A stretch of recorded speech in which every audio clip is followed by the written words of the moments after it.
Thank you very much, Prabhuji. So Prabhuji talked about Maharaj's protection to his disciples. Once Maharaj spoke to one of his disciples that at the time of initiation, you took a vow, I took a vow to protect you. So,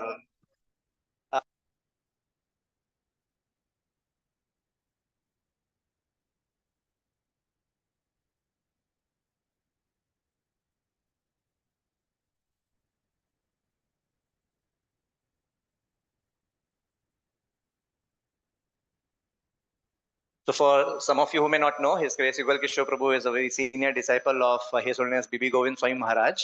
And we are very, very fortunate to have him here in this assembly. And we request Prabhuji to kindly make his offering.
of disciples, and to whom we are getting so much the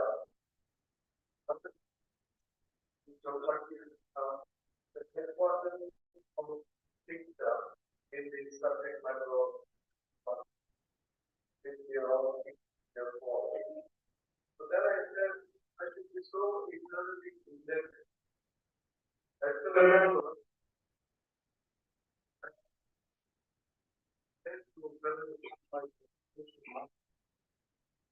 and it was a sudden process of no time for reflection.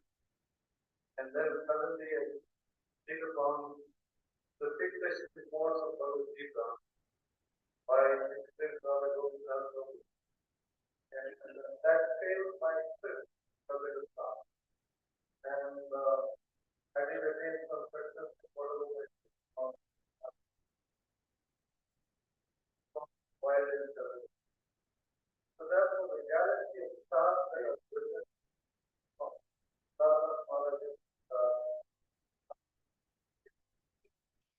disciples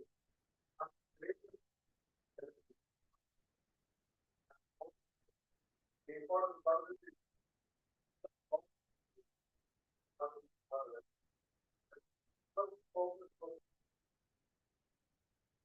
and then the prayer of him trying to recognize that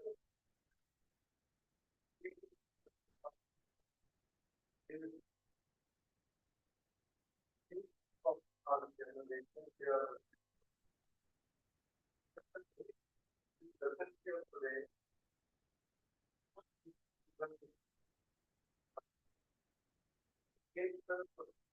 so fortunate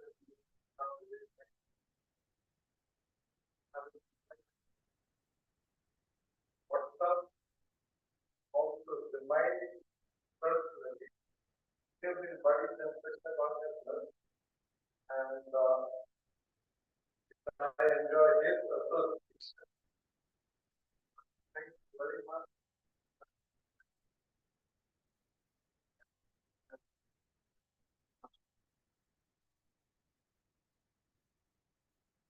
Thank you very much, Prabhuji. Remembering the Prerna festivals, I'm reminded of one incident. During one Prerna festival, there was some cricket season going on, just like we had a World Cup recently.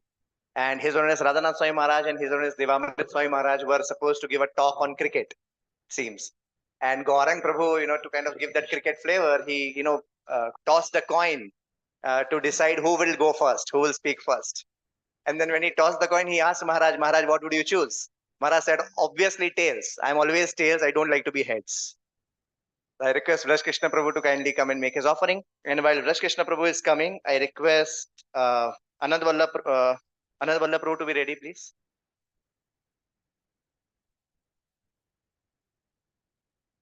Hare Krishna. So I seek blessings of senior devotees, Narechata Prabhu, Radha Gopinath Prabhuji. So I was giving a class, and one Mataji, she's other Guru disciple, she told me, you are so fortunate. You get 8 days of your Spiritual Masters Association, and all your problem gets solved in 8 days. And I told Mataji, grass looks green on the other side. We don't get any personal association of Maharaj. But then I start contemplating that how we are getting association of Maharaj. So recently I was in Pune.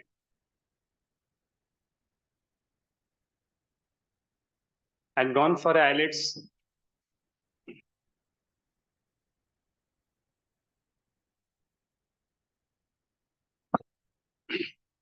Hare Krishna. So I'd gone for eyelids camp in Pune, and fortunately that time Maharaj came. So, and that 1 week, Maharaj came for 2 days, and then Maharaj again came during the GBC meeting. So few things I could see to observe and learn, and that's how I understood, though we may not have a personal Sangha, but actually just by hearing about Maharaj, being in personal presence of Maharaj, how many things we can learn, and it becomes a siksha for his disciples. So Maharaj came to Pune. Pune was not planned. When Maharaj heard that Satyavati Mataji has got cancer and she's in last stages.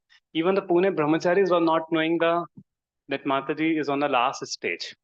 And Maharaj came, so Maharaj supposed to come for GBC, but still Maharaj came just for Satyavati Mataji. And she was not looking that serious. And Maharaj said, I will not meet anybody, don't come to airport, I'll just go to Satyavati Mataji's house. So he went, and next day he came to the temple. And when he came to temple, all devotees were waiting with all garland, everything. And Maharaj, rather than and devotees finding Maharaj is not coming, Maharaj is not coming. And then devotees came to know Maharaj already reached the temple. Maharaj alone reached the temple and he was chanting his rounds.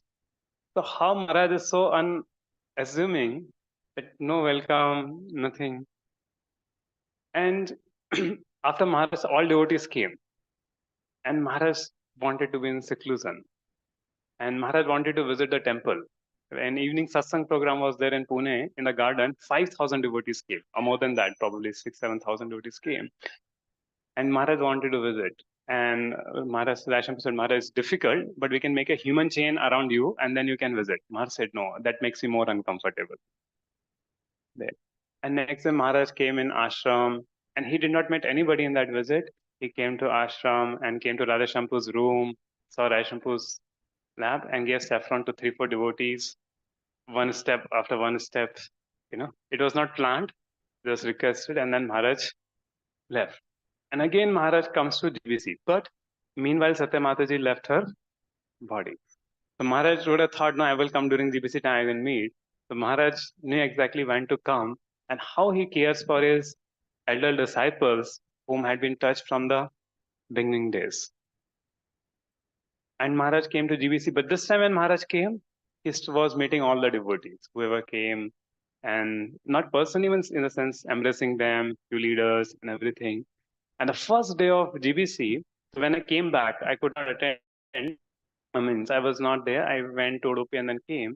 So one devotee in our temple said, hey, you heard Maharaj lecture. What's amazing he spoke in GBC. The first lecture Maharaj spoke, that how to respect the elders, addressing how we should have a culture and thing.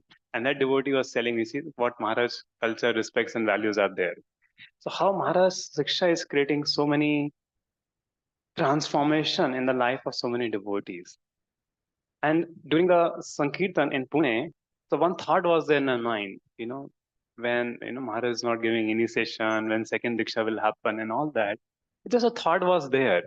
And amazingly, Maharaj stopped the Kirtan and said, Suklam Brahmachari. Maharaj gave the class on Suklam Brahmachari. And then Maharaj told that Suklam Brahmachari came with the Brahman Patnis in Krishna Leela came as Suklamba Brahmachari. The Brahman Patnis, they were not Brahmanas, means in the sense, though they were Brahman Patnis, but they won't do yagya, they did not go to Ashram Gurukul, but they achieved pure devotion. So then I was thinking how Maharaj, through his Siksha, telling us what all things we should value in our life, and just little association of Maharaj Sangha, and of course Maharaj lectures are there, but Maharaj hearing personally in the yatra, the kirtans, I could again refine the values that what we should focus in our spiritual life. Many times while doing services, people like me get carried away by so many other things which are not required for spiritual life.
You're one of the most prominent and tall spiritual leaders in the world today, inspiring and guiding thousands of devotees in the spiritual path, helping them to take the spiritual journey and becoming devotees of Lord Krishna.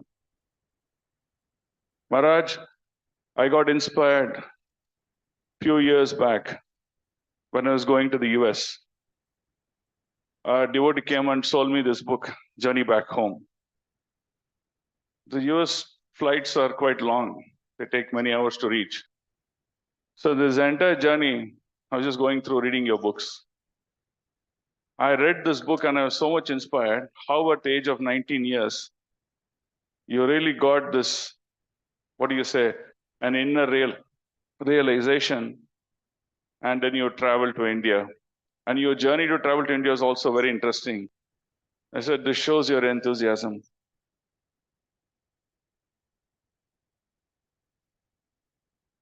I remember you staying in ISKCON New Vrindavan, West Virginia, where you were given the responsibility of doing deity worship.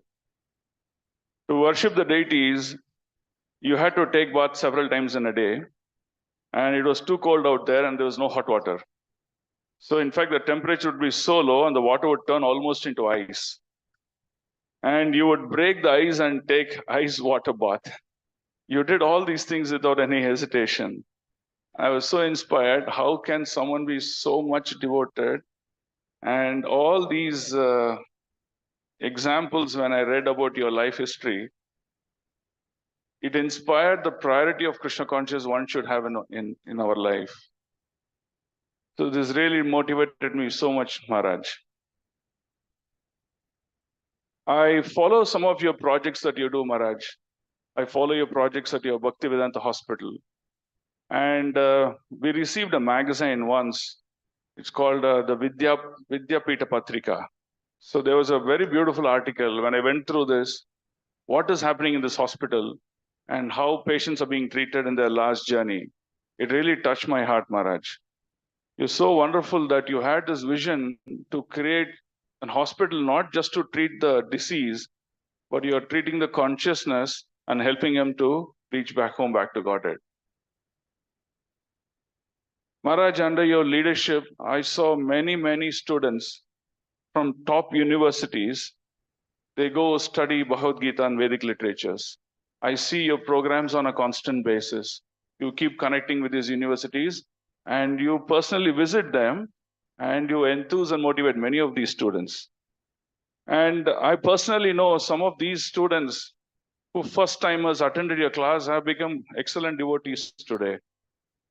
So your touch, your spiritual touch with these devotees really touched their heart, that they transformed forever in their lives. I've also seen, Maharaj, that you're working with many professionals. You're working with housewives. So many people, they got inspired by you, and who were completely gross materialist, they took up this path, renouncing their standard life that they were leading.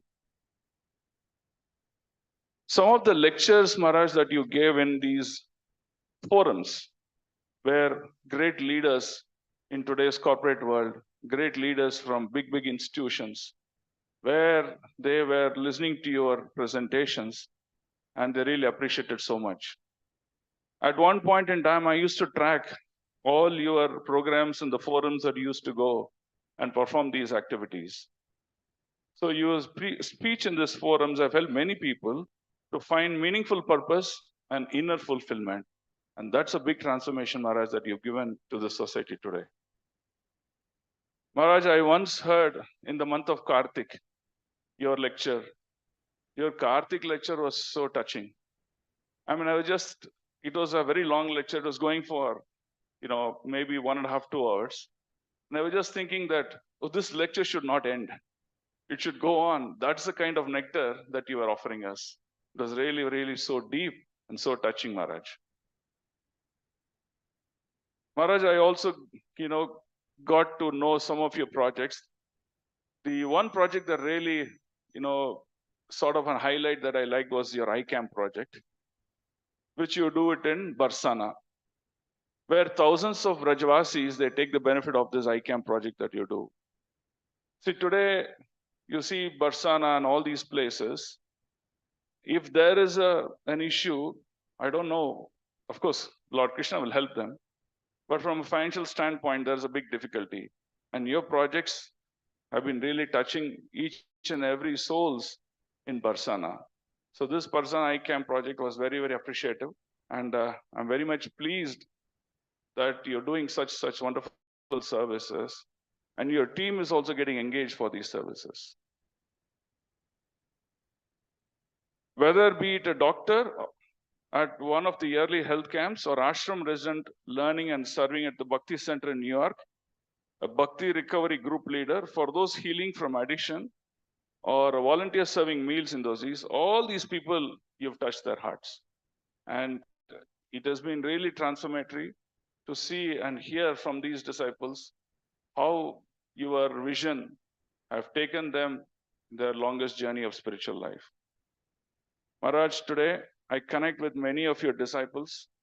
They keep coming regularly to our temple. They give wonderful association. They give their classes. And through them, many devotees have got transformed. So you've not only just done a great service to the movement, you've also brought in such wonderful, sweet disciples whom are carrying your mood forward, and they're delivering your message to many souls, Maharaj. So hence, my heartfelt obeisances at your lotus feet, for have carried the mission of Srila Prabhupada and helping many devotees in the spiritual journey. Your servant of the servant, Sundar Prashandas. Thank you. Thank you, Sundarup Shyam Prabhu. Prabhuji talked about this Barsana Eye Camp and the services in Vrindavan. One thing which reflects Maharaj's mood very prominently is, I heard once Maharaj told all these devotees, who went for the services in Vrindavan, that before you inflict pain to any Brajbasi, like, for medical procedures, they have to prick their fingers or something like that. Maharaj said, before you do that, please offer your obeisances to them. And that goes to show Maharaj's mood. So I request His Grace Anand Vallabh Prabhu to kindly come and make his offering.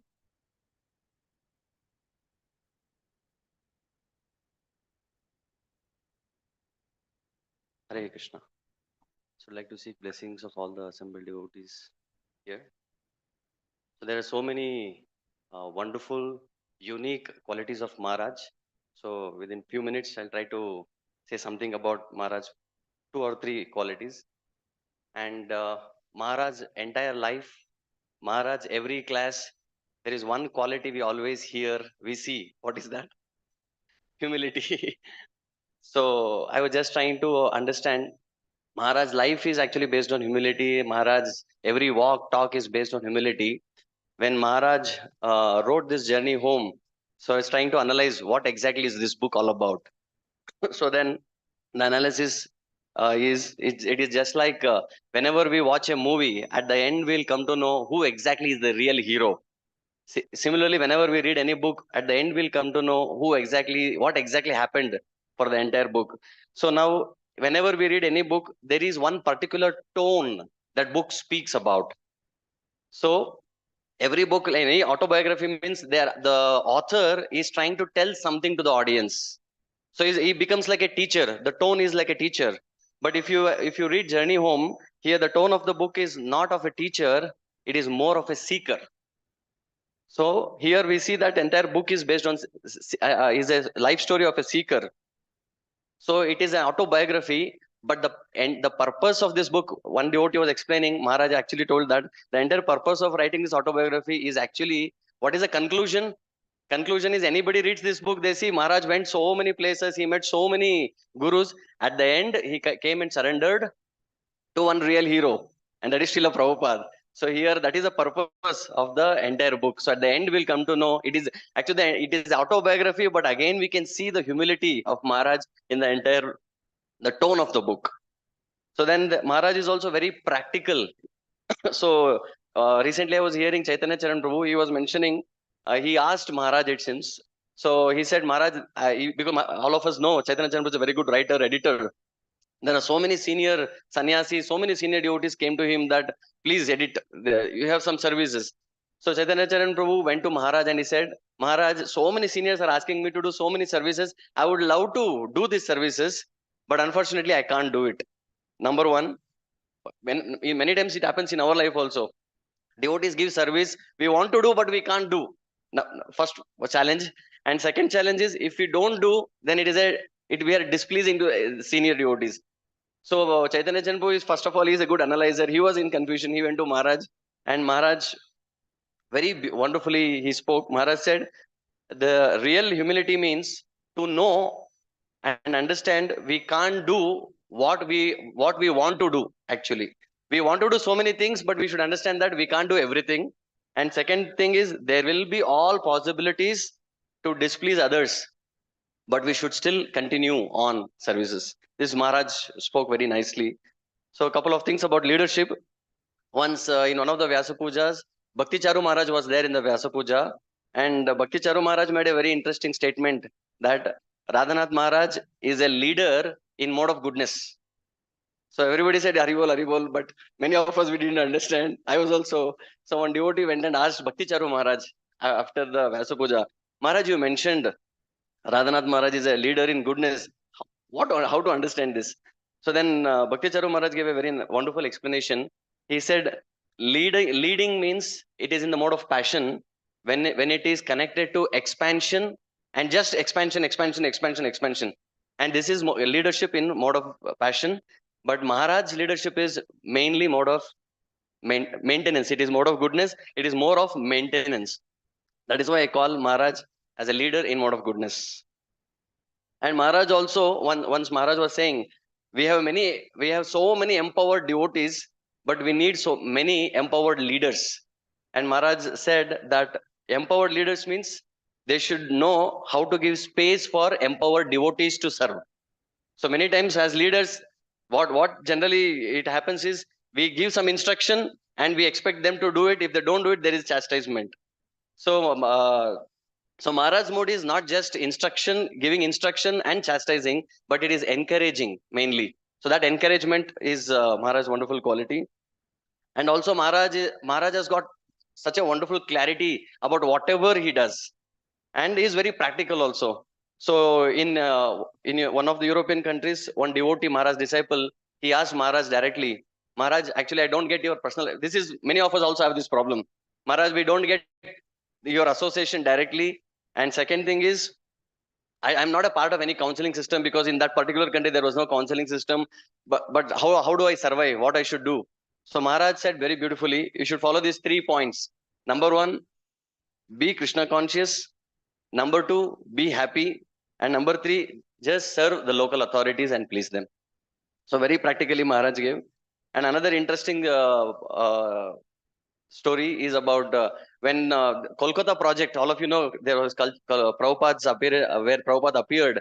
That particular project was given to Radhanath Maharaj, and Maharaj wanted many devotees to serve there. So Maharaj went and asked Radheshyam Prabhu, we need some devotees, and this devotees, you have to send. And Radheshyam Prabhu has spent so many years to cultivate many devotees, and Radheshyam Prabhu told Maharaj, these devotees, because we need for Pune project also. And Maharaj spontaneously told Radheshyam Prabhu, I understand Radheshyam Prabhu, just imagine if Srila Prabhupada himself comes and asks that I want devotees. And do you think Kolkata is more important, or right now Kolkata is more important, or Pune? So then Radheshyam Prabhu said, please take whoever you want. And I remember because Radha Gopinath Prabhu is here. So one nice pastime which happened in Pune Yatra. Actually, in that Pune Yatra, after the post-lunch session, it was a question answer session. So all devotees were asked to write their questions in a paper and send it to Radha Gopinath Prabhu. Radha Gopinath Prabhu was supposed to read the questions and Maharaj would answer. So there was one such question. Radha Gopinath Prabhu took the mic and he opened the question. He said, Maharaj, I have been married for last 7 years. Then immediately Maharaj cut it. Radha Gopinath Prabhu, I didn't know this.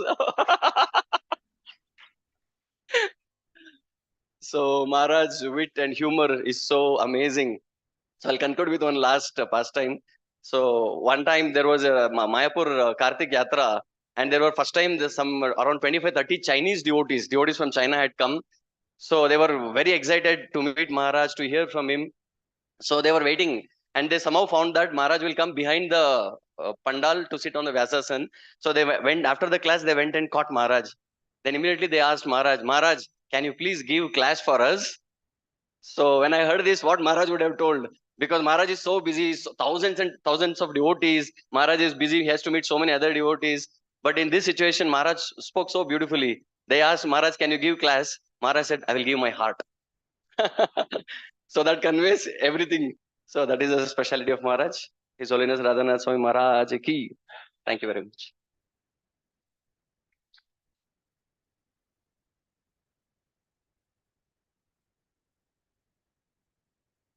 Thank you, Anand Vallabh Prabhu.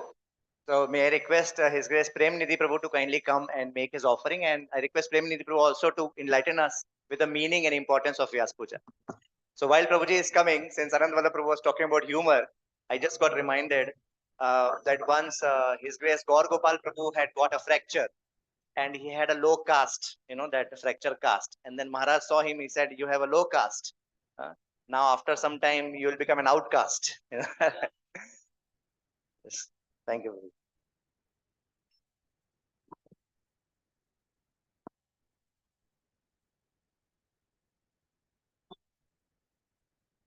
Hare Krishna. Om Ajnantimirandasya Jnananjana Shalakaya Chakshurunmilitam Yena Tasmai Shri Guruve Namaha. So I have been instructed to speak a little bit about 5 minutes, I have been told, about the importance of Vyasapooja. Shri Krishna Bhagavan is Rasaraj. He is the Supreme Personality of Godhead. And one of his qualities as Rasaraj is ever expanding ecstasy.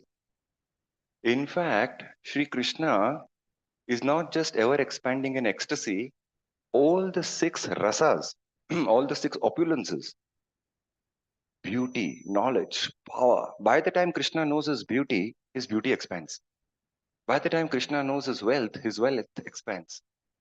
So Krishna is ever expanding in all his opulences.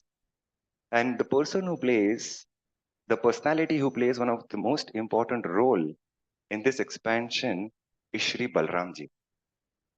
Shri Krishna expands himself as Balramji for 3 purposes. Of course, millions, unlimited purposes, 3 main groups. Expansion. Is the mic correct? Is it peeing sound that's coming? There is expansion, there is connection, and there is correction. Sorry, completion. So, Balramji assists the Lord in all the 5 rasas to increase the ecstasy, the variety of Shantaras. In Dasyaras, Balramji is the bed, Ananta Shesha, he presses the lotus feet of the Lord. In Sakhyaras, of course, they are friends. In Vatsalyaras, Balramji sometimes even corrects the Lord. And Ananga Manjari, if I'm correct, in Madhurya Rasa. So in expansion, Balramji expands the ecstasy of the Lord's bliss. When it comes to connection, that's where Balramji as Guru Tattva connects more and more and more souls to the Supreme Lord. So what is the Guru Tattva? Guru Tattva is those souls, those personalities who have taken up this responsibility on behalf of the Supreme Personality of Servitor Godhead, Balramji, to serve Shri Krishna. And then there is completion, because we spirit souls, we are tiny, Shudra, limited. So no matter how much we do, we will still be limited, we will be incomplete, and we do our best, and Balramji, Guru Tattva, completes it and does the rest. Nigama kalpataror galitam phalam shukamukha damritam dravam samyutam. This Bhagavatam is such a sweet, nectarian, ripened fruit, nectar. Galitam phalam. It is explained in the Lilamrit, in the introduction, that the gurus in the parampara, they're handing over the fruit, the very tasty, delicious fruit of pure love of God, from right above the tree of the Vedas, down, down, down, they are carefully handing it over for living entities like you and me. However, The introduction of the Lilamrit explains that these great Mahatmas, these gurus in the parampara, they are not nameless, faceless entities. Each one of them has a very special individuality of their own, a particular taste of their own, which they are adding to the original nectar. Our Radha Gopinath Prabhu has this famous story about the jackfruit. I want the original jackfruit. Many devotees have already heard it, isn't it? There was this Britisher who told his Indian servant in British Raj to go and get a jackfruit because he'd heard of that. So this personality, he went, he got the jackfruit, cleaned it, cut it, put it very specially, put some honey, put some dry fruits, and offered it. And he said, "Oh, I want the original jackfruit." Unfortunate fellow. He didn't know that this is how the jackfruit is relished. So the acharyas, according to time, place, and circumstances, make the devotional fruit more sweeter. Like Bhaktisiddhanta Saraswati Thakur, he is famous for rejecting having mangoes. That was his determination. As a small child of 5 years old, he had a mango which was not offered, or maybe it was offered and he didn't know. And he decided that my whole life I will not have. When our Prabhupada, he went to the West, Satsurup Maharaj got him a mango. I mean, a mango in the West in the 1960s, whatever it looked like a mango probably, He was so pleased. He said, "Yes, you can get me mangoes."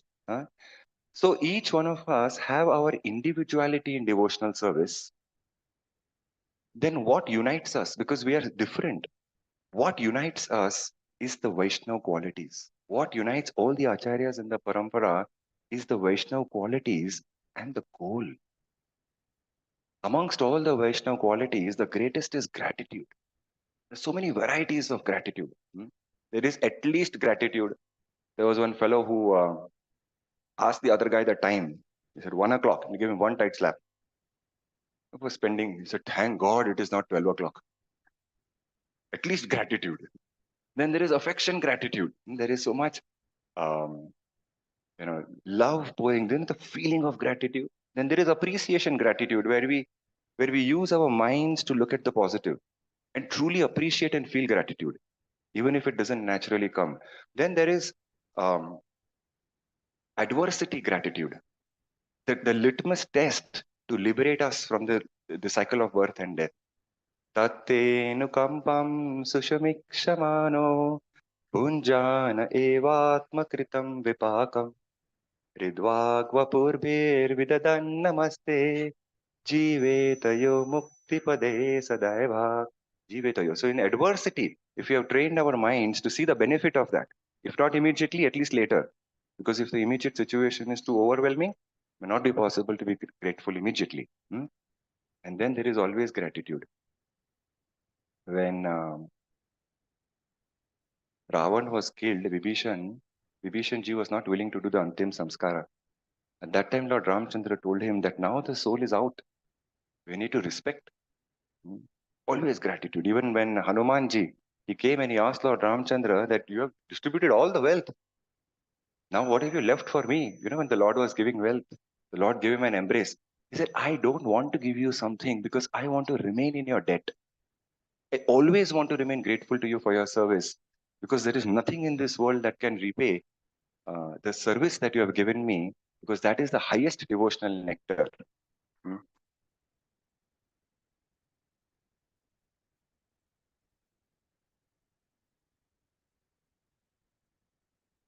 So if some of us have heard Maharaj's classes, we will see that Maharaj in every class, he begins with, "I'm extremely grateful to be here."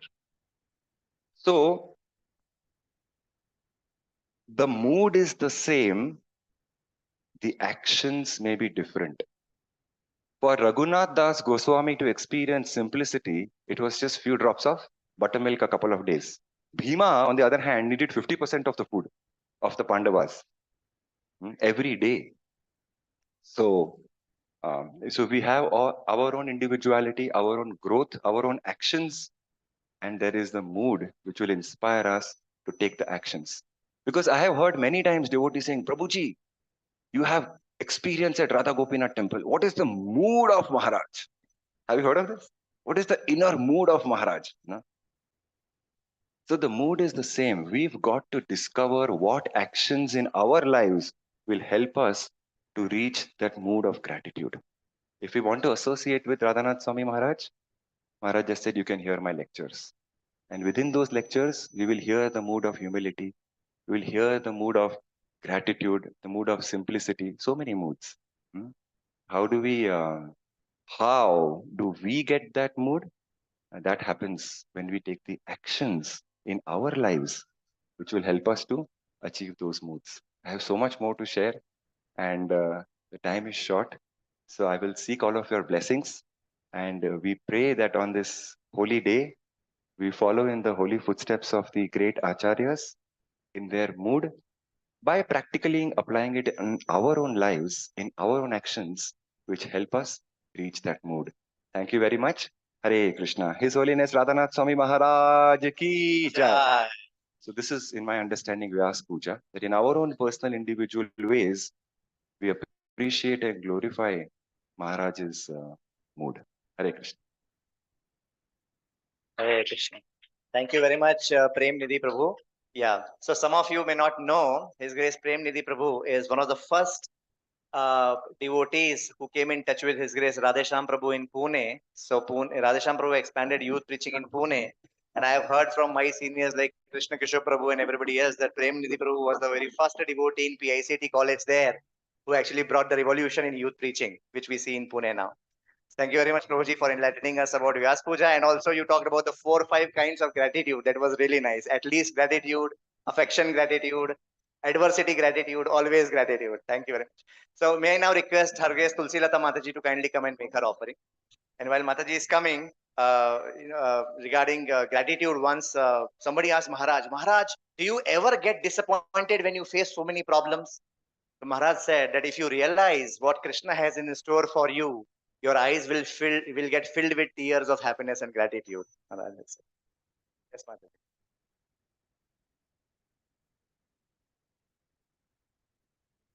Hare Krishna devotees.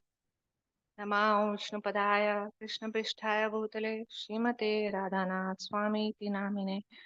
Namo Vishnupadaya Krishna Pristhaya Bhutale Srimate Bhaktivedanta Swami Iti Namine. Namaste Saraswate Deve Gauravani Pracharine Nirvisesha Shunyavadi Pashat Deshitarine. Thank you, Prabhuji, for giving me opportunity to express my gratitude and my feelings towards my Guru Maharaj, who has come in my life about like 15 to 16 years back, and he has revolutionized my heart. He has given me direction. He has given me love. He's given me care through his books, lectures, devotees, and I was staying in US. We got personal association of Maharaj also, personal seva. So I'm totally content like how much Maharaj has given me. I cannot definitely repay him. But at this point of Vyasapooja, I wanted to tell that like we recently went to Kartik Yatra and there were thousands of devotees. And I can see that, there was a huge canopy where hundreds of devotees were sitting and listening to Maharaj. And suddenly I got one realization that, Maharaj is like, very top of the canopy and he's giving shelter to hundreds and thousands of people. And they have very different background from different countries, different thought processes. But Maharaj is one who is, he is holding them up with his not only like diameter, but with the height also. So diameter is like his ability to accommodate everyone. That is his quality. Like he accommodates even a simple man to the very, very, very great personality like Mukesh Ambani, and you can see. And his Guru Tattva, it's very high. Like he is so high in the thought. So you can see like canopy has a radius and a height also. So that's how he gives shelter to so many devotees.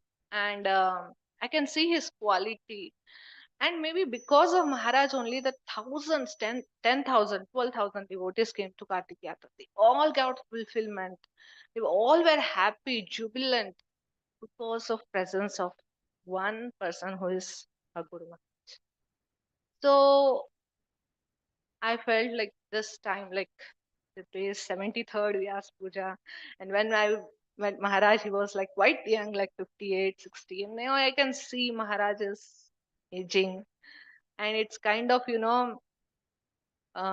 bittersweet experience that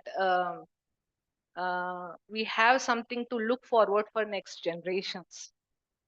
Like my son is 8 to 9 years old. I'm thinking about him. Like, now he questions so many things. I'm I'm duty bound to give the same love, care what Maharaj has given, Krishna consciousness which Maharaj has given. How I should import my son, how I should import the next generation. That is a big question now. So I really wanted to meet Maharaj to know how he did and how we can impart for next generations. But yeah, but at this point of time where we are celebrating Maharaj Vyas Puja, I pray sincerely that Maharaj should have good health. And till Maharaj is there, we should imbibe um, his nature, his transparency, and impart to the next generations to come, so that there's a wave of Krishna consciousness which Maharaj has started with small one point, and the ripples went all over the world. Like Srila Prabhupada has started. So that continues in right direction, and coming generations will take Krishna consciousness with mood what Maharaj has given. So our point is like we should not lose the mood. Maybe many other strategies can change with time, but the mood of Maharaj, the surrender of Maharaj, the love, care, and love of Krishna consciousness, that the essence should be the same. That should be intent. That is my uh, thought for my son. I mean, every mother has the same thing, I understand. But at this point of Vyas Puja, that is my prayer that Maharaj, please empower me as mother, as a good devotee, as a good wife, as a good disciple. First of all, when Maharaj says, when we are very good disciple, then everything is good. Like, you can be good mother, good sister, good all relationships set up in proper way when you are good disciple. So yeah, Maharaj, like after relocating to India, I'm really missing your personal association, personal seva. But this Kartik Yatra, I'm sure you have filled my internal desire to hear from you personally. And I hope and pray that Maharaj, glory is spread everywhere, and I let me be instrument to get more and more devotees, more and more who are acquainted to me under shelter of this great canopy of uh, Maharaj devotee Sangha. Thank you so much, Prabhu. Hare Krishna. Thank you, Mataji. I now request His Grace Hari Kshetra Prabhu to kindly come and make his offering. Hari Kshetra Prabhu is a disciple of His Holiness Jayapataka Swami Maharaj. He is the in charge of ISKCON Whitefield Center. And while Prabhuji is making his offering, I request His Grace Nirmal Krishna Prabhu to kindly be ready.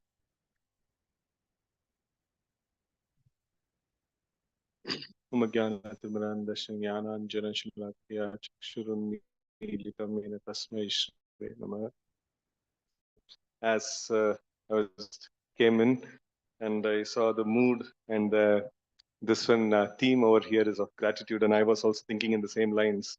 So I was thinking of expressing my deep gratitude towards Maharaj. I had direct and indirect blessings of Maharaj.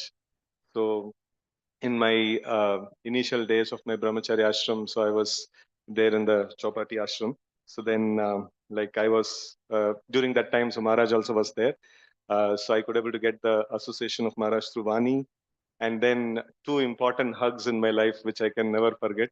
So one is, when I was sitting in the corridor and chanting, suddenly like somebody was there in front of me. I just looked up and Maharaj was standing, and I just got up and he hugged me, and it was quite a divine experience. I felt lost in Brahmajyoti. So at the time, my realization was not so much.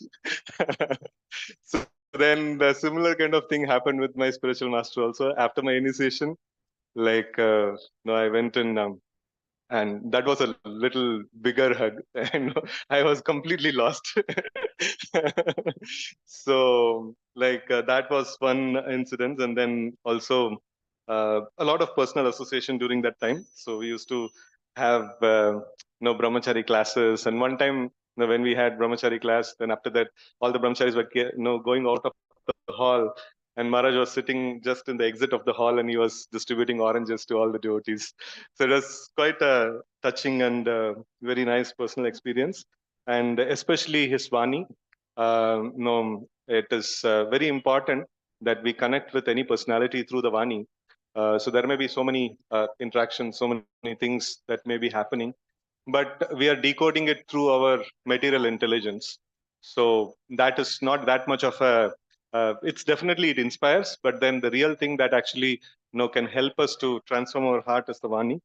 And Maharaj's amazing classes, it's really very inspiring. And then also I wanted to like express my gratitude through indirect means. I've got so much of blessings of Maharaj.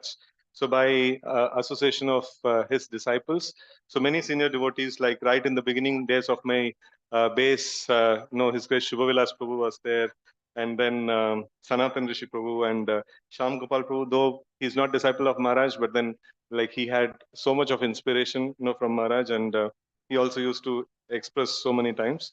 And then His Grace Shankar Pandit Prabhu. So all these devotees like actually put a solid foundation for my Krishna consciousness. And then like my dear colleague is there, Sudhir Gopal Prabhu, so with whom we work together. And then many other friends like Swarna Gaurari Prabhu, Raja Krishna Prabhu, Swayam Prakash Prabhu, like many friends I have, who's Maharaj disciples. And in fact, not one point in time, how can I forget like Bhakti Rasamrita Maharaj? So one time Maharaj had told that you should develop some friendship with equals. And then, in our temple, like, unfortunately I joined first, so I could not able to develop that kind of a friendship. So, but then Maharaj told that, no, you should look out in other temples, like, you'll have friends of the equal, this one. So then that helped a lot to, make friendship with other devotees. We also have a mandate of making Bangalore the first Krishna conscious city. So how is it possible, and when it is possible, we don't know. So, but it's the instruction that we have got from our superiors, from our spiritual master and GBC of this area. So it is very important that we work towards this direction. And for that, one very important aspect is devotees coming together. And so in Bangalore, like we have very wonderful relationship with devotees, with especially Bangalore is a cosmopolitan. Even spiritually, it's a cosmopolitan. you know? So like we have disciples of maybe 20 Maharajas or 25 Maharajas. We don't know, like, in our Whitefield itself, how many people? Like we put this one, right? 17 or something like that, 17 different spiritual master disciples. So all of us staying together and working together and having nice relationships. This is a very important ingredient or very, very important element of making Bangalore a Krishna conscious city. Krishna consciousness means to, Krishna mentions that, coming together and sharing Krishna consciousness. Like, so it is very, very essential. And so one of the things that I would like to make it as an offering to Maharaj is all the devotees, brahmacharis in Bangalore. So we come together. So last time we got the count of 40 brahmacharis are there in Bangalore, across different temples. And all of us, we come together and we share nice like experiences and then hear from each other and serve each other and things like that. So it's very nice, this one, and bulk of it is Maharaj disciples, and I'm very very grateful for their maturity and nice way, like how they are also like in the mood of accommodation, in the mood of like a friendship and things like that. So like I just offer this, that may we stay cooperated in achieving this goal of making Bangalore a Krishna conscious city. So may this please Maharaj. Hare Krishna. Srila Prabhupada ki jai. Thank you, Hari Kshetra Prabhu. May I now request His Grace Nirmal Krishna Prabhu to kindly come and make his offering. And after that, we'll hear from His Grace Nar Hari Chatan Prabhu, followed by His Grace Radha Gopinath Prabhu's class. Hare Krishna.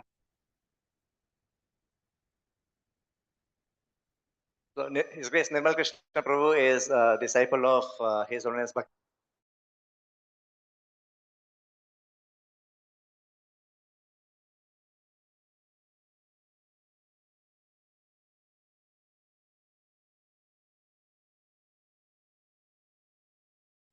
It's my great fortune for being able to offer a few words in gratitude on your appearance day, the Vyasapooja. Great souls wander on this planet Earth only for the reason to deliver the fallen souls from this slumber of Maya. There is no other reason for them to come to this material world.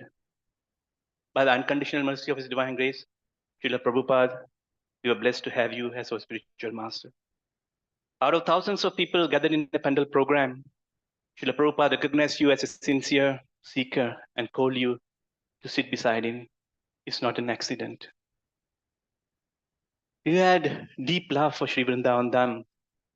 Maharaj, you have written at that time, you had decided to surrender to a guru only if you would be impelled by deep faith and inspiration and not by somebody's pressure. You mentioned that one afternoon, Srila Prabhupada asked how long had you been staying in Vrindavan? You thought that Srila Prabhupada would chastise you for living in Vrindavan for so long. You replied, about 6 months, Srila Prabhupada.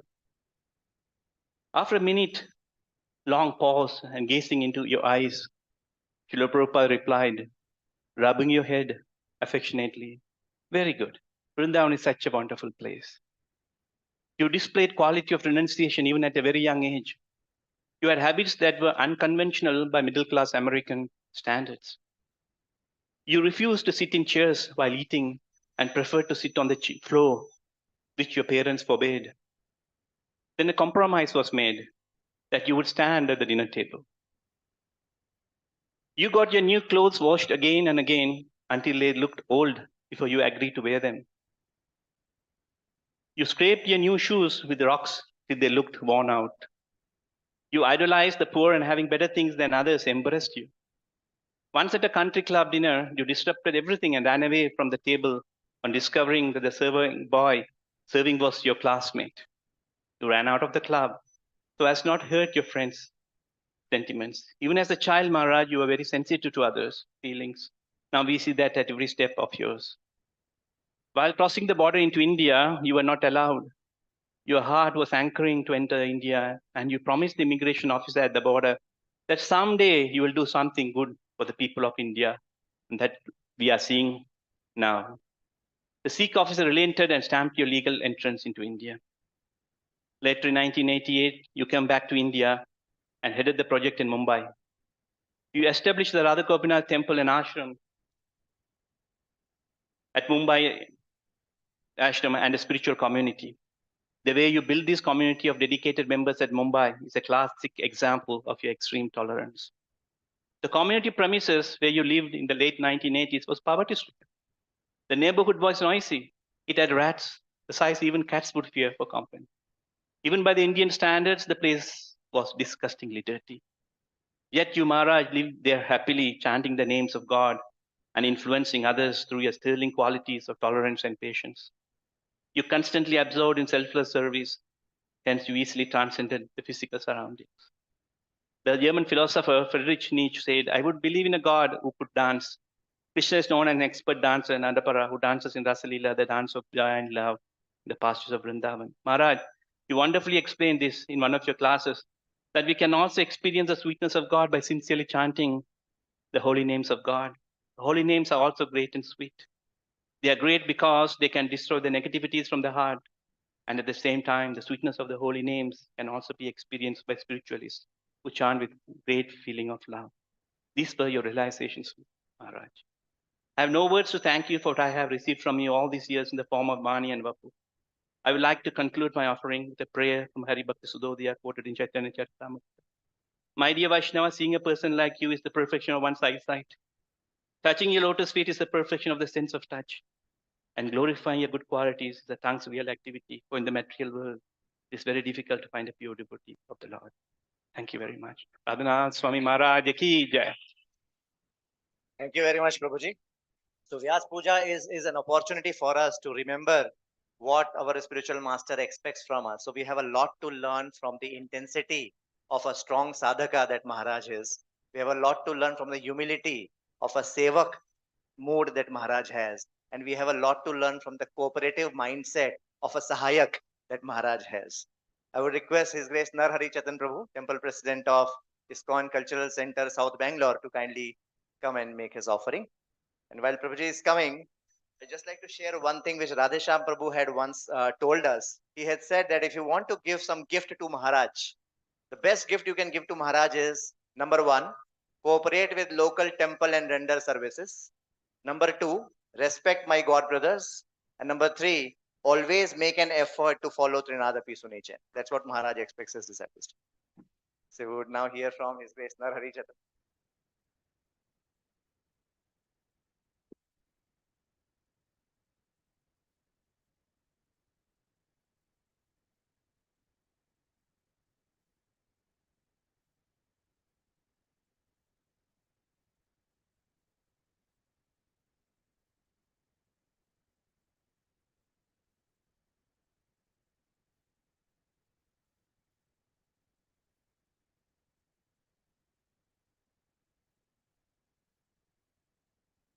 ओम अज्ञानतिमिरन्दस्य ज्ञानञ्जनश्लाकया चक्षुर्मिलितं येन तस्मै श्रीगुरवे नमः. My humble obeisance to Radhanath Maharaj. One, especially ISKCON worldwide, was going under a difficult time. The gratitude we have to offer to Maharaj that he stayed with ISKCON. Today we are all here because he chose to be with us. He could have decided to stay outside. He had the capability. So this is what we see the relation between Guru and disciple. Srila Prabhupada said nobody leaves ISKCON. And this example is the best from starting from the top leadership, where that when the leaders take a decision, when we follow, it's so important that the leader takes that type of decision. So this is the quality of Srila Prabhupada that is expressed. It is imbibed in his disciples. And more association we take from the disciples because we have not seen Prabhupada. We have seen through his books, we have seen through his instructions, but his personal association we are getting through his personal disciples. So as long as you are here, just like Prabhu was talking about Nigama Kalpataru Galitam. So they are like that desire fruits. Please draw the juice because it's a continuous juice, it keeps coming and it never ends. So it's a great opportunity for all of us to be here today. I do not have much association of Maharaj, but I have his association of his mercy.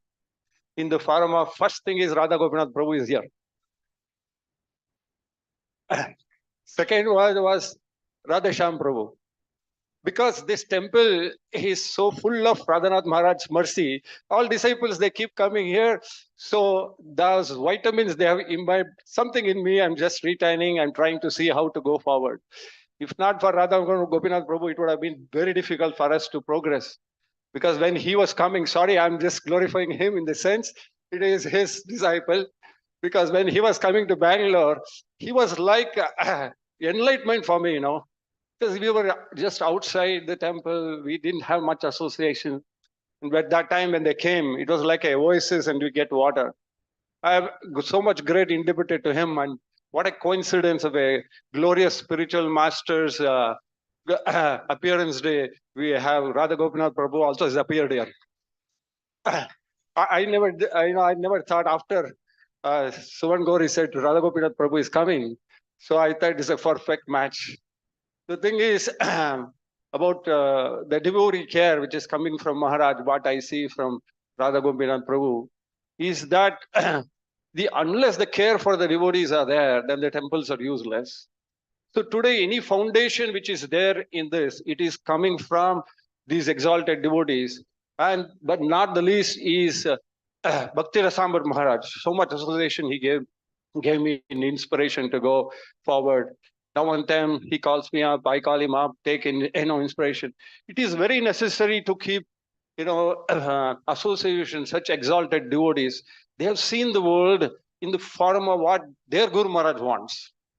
What Prabhupada, I don't know. So I'm seeing Radhanath Maharaj in all these people, because they're for them it is the people the first. So ISKCON, it is the people first. So today, so many devotees of Radhanath Maharaj made houses here. So we were all living like a family. How can this happen? That happens is only when we have association with such exalted people. We break that barrier of this guru or that guru. No, his Prabhupada and his legacy which is coming through. So it's a great opportunity for us that we take this legacy forward. Just I think recently he was giving class in Vrindavan about 3-4 days back.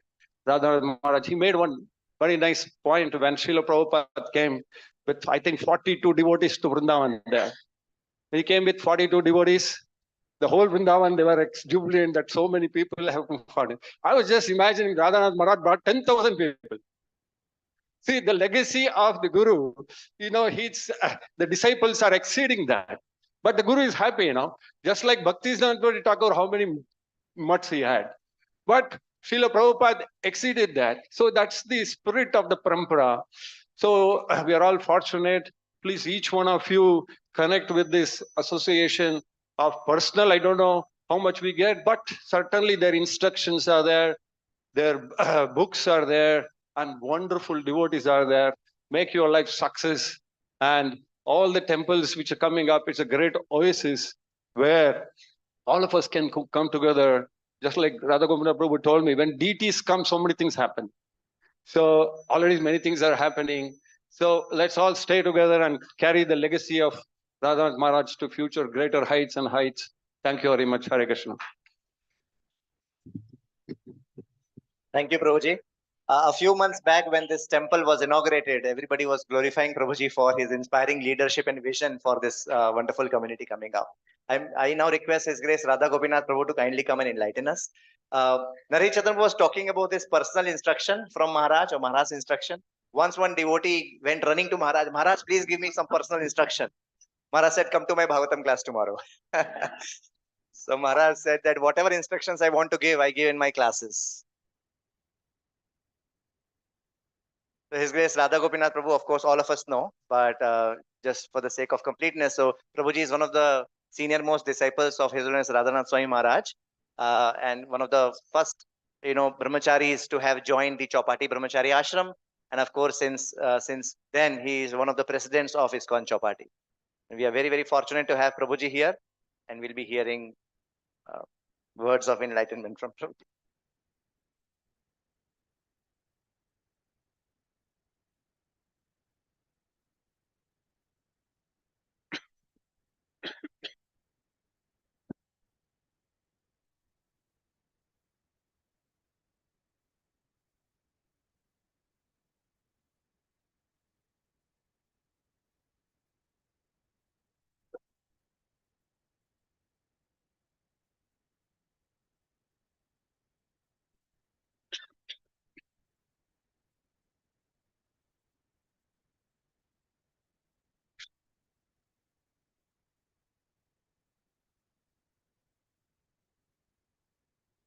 मम ज्ञानतिमिरन्धस्य ज्ञानाञ्जनशलाकया चक्षुरुन्मीलितं येन तस्मै श्रीगुरुवे नमः। ॐ विष्णुपदाय कृष्णकृष्णाय श्रीमते भक्तिवेदान्त स्वामी नाम Namaste Saraswati Devi Gauravani Prachari Nirvishesha Shunyavadi Ashadi.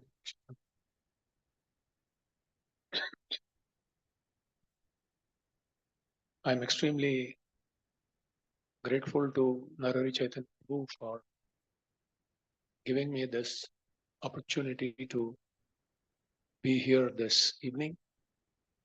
I somehow couldn't make it for the inauguration ceremony, and therefore I grabbed this opportunity to actually serve all the devotees here, including Shri Radha Vinodji. Actually, on the way, I got delayed. Supposed to come a little early, but my younger sister has come from Chennai. She came to meet my mother, who is 95 now, still going strong. And she had come and she extended her stay to be here, just so that I could meet her. And I was thinking while coming here that relationship with my whole family, all my brothers, sisters, is because of the way His Holiness Radhanath Swami Maharaj guided us right from day one. When I remember when I joined in December 1989, the idea, the environment in the temple was which mother, which father, like Maya, really Maya. And I decided to join just in 5 minutes, just that's it. But then when it was brought to the notice of Maharaj, he told me, you should keep in touch with your parents, mother, because my father had passed away. You keep writing some postcard. I wrote for a few weeks and then I stopped because I felt, no, this is increasing my attachment. And this is Maya, even though he had told otherwise. So anyway, when it comes to, I don't know, personally with me, when it comes to speak about Maharaj, I just go blank. It's difficult for me. While conversing, every stimulus acts like a password to open the file of remembrance. But when wanting to speak exclusively about him, I find it a little difficult to express. So I was thinking today what could be the theme that I can speak on, and I decided that I'll speak about the Guru Ashtakam. So and related to how I connected with Radhanath Swami Maharaj. So the first verse, Samsara Davana Lalida, is about the glorious qualities of Guru with regard to preaching. Praptasya Kalyana Guna Arnava. The Guru is decorated with glorious qualities, especially headed by compassion. He showers Kalyana Guna Arnava, takes from the Lord, and as a transparent via media, showers it profusely in parampara to his followers. So I was trying to recollect some incidents. So one time there was this very significant and important Prerana festival that was organized, which is a monthly youth event that is conducted in Radha Gopinath Mandir. Recently we had 200th Prerana festival. So this was like at 50th or something, I don't remember now. But it was a very significant event, and people from all over, even outside Mumbai and Maharashtra, were supposed to come. Boys were coming. And therefore, a lot of invites were sent and everything. And Maharaj had fever, like 104 for 2 days already. And he said that I don't think I'll be able to kind of speak. So desperately, others were told somebody has to be preparing all that. But everyone was hoping and praying. But then naturally, it continued for a long time. So nobody expected that. But just half an hour before the event, he just took bath, was fresh like a flower, walks to the Vyasapooja, sits in a thundering class, for almost like 1.5 hours with a big, long kirtan, enthusiastic kirtan, fully absorbed and intense. And after that, he came out and he was interacting with the boys. And as soon as he came out to his room, the devotee who was organizing the whole thing came and actually Maharaj embraced that devotee. And the devotee was shocked. It was like, no, he was having.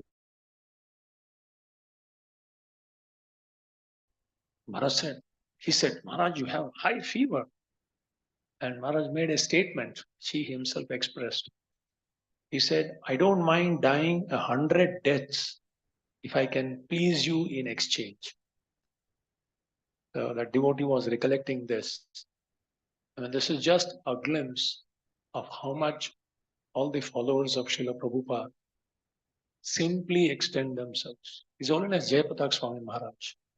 Unbelievable that any human being in such a situation can still, what is the engine, what is the fuel that fuels these personalities touched by Srila Prabhupada? It's simply amazing. That reminds me of one beautiful, I remember, I think 2008 or 9, when Jayapatak Swami Maharaj had this stroke. The news came and we were supposed to go for Kartik Yatra that year, Vrindavan. And it so happened that this was brought to our notice. And it was in Mumbai, not just look, Hinduja Hospital. He was admitted, one of the best hospitals, one of the best doctors in India. He was attending to him. And then it was told, except one personal servant, no one was allowed to meet him. The only thing we could do is to pray for him. That was what was announced. So then few days later, we were supposed to go for this Vrindavan Yatra. So anyway, we did go. And His Holiness Radhanath Swami Maharaj was actually, the huge pandal was made and Pratibhu Murtis, deities of Pada Gopinath, Prabhupada. And right under the feet of Srila Prabhupada was the picture of His Holiness Jayapatak Swami Maharaj. And every day garland from Radha Shyam Sundar was put there.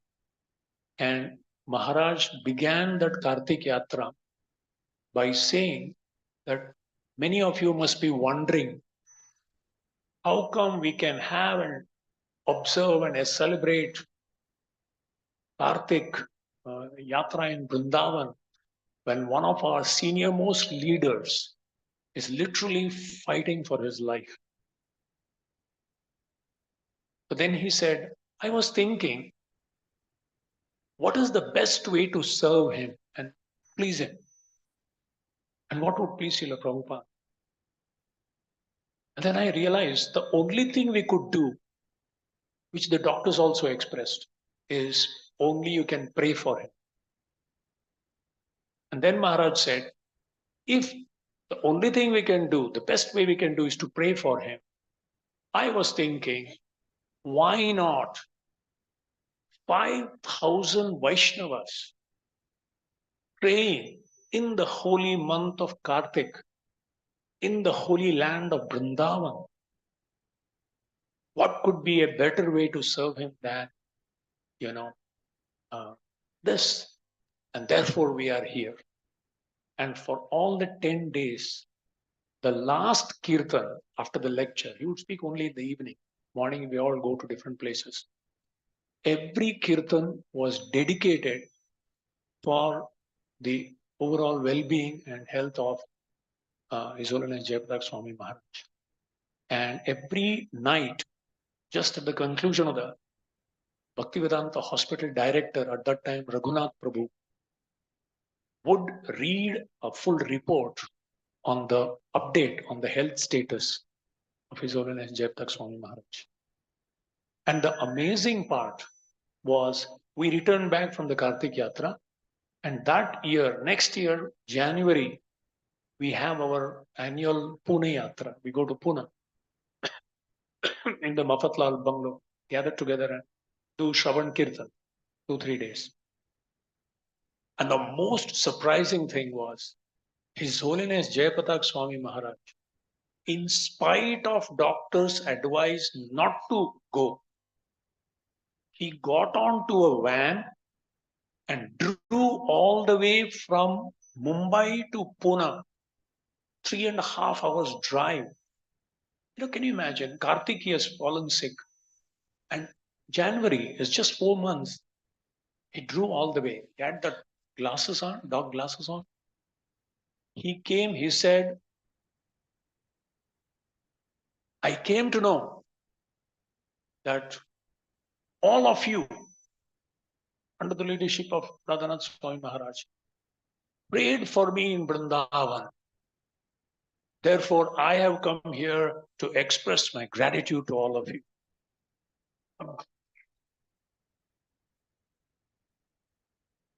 It was such a sweet, loving exchange.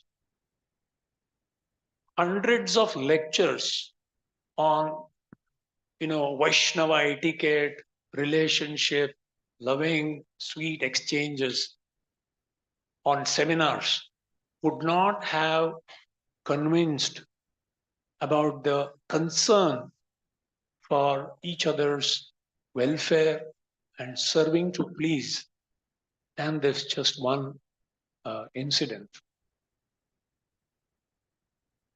One thing that I have seen Radhanath Swami Maharaj, from whatever I know of, is genuine care and concern for the overall and sustained well-being for every devotee.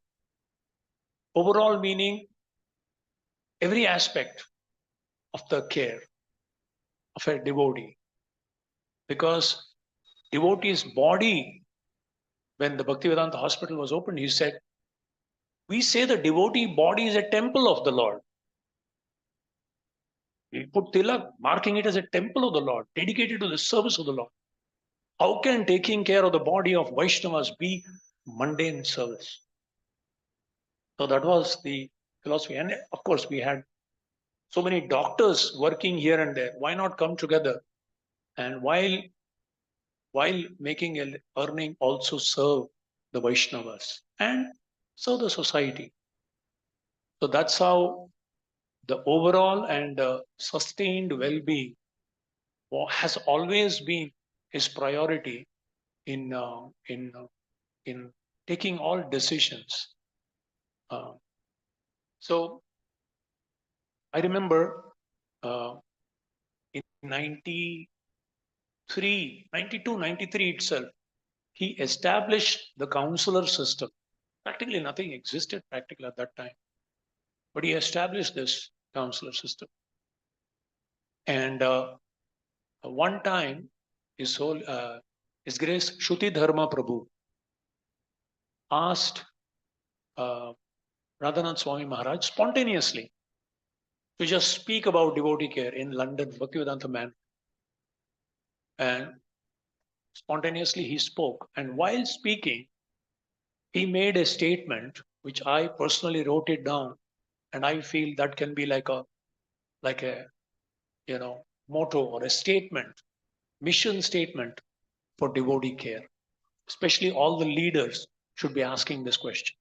He said, what would it take for each and every particular devotee to feel protected, inspired, and encouraged to remain active in the mission of Srila Prabhupada till the last day of their life? If every leader can ask this question, and out of concern for their overall and sustained well-being, do whatever is necessary, then that would be the best way to please Prabhupada and serve ISKCON devotees. And he saw that young people were kind of hunting for boys and girls way back, and immediately he established the marriage board. The concept of marriage board came. Anyone wants to approach, because suddenly somebody would come and give a letter through someone to a brahmachari or a boy, and that fellow was disturbed for at least next 3 days or nights. It can happen both ways, not just one. And therefore, as soon as 2 reports came to him, instantly he said, we should have this. And also, another very important part that he established was, because 2 aspects, today ISKCON has come out with devotee care manual, which talks about care as a virtue and care as a function system.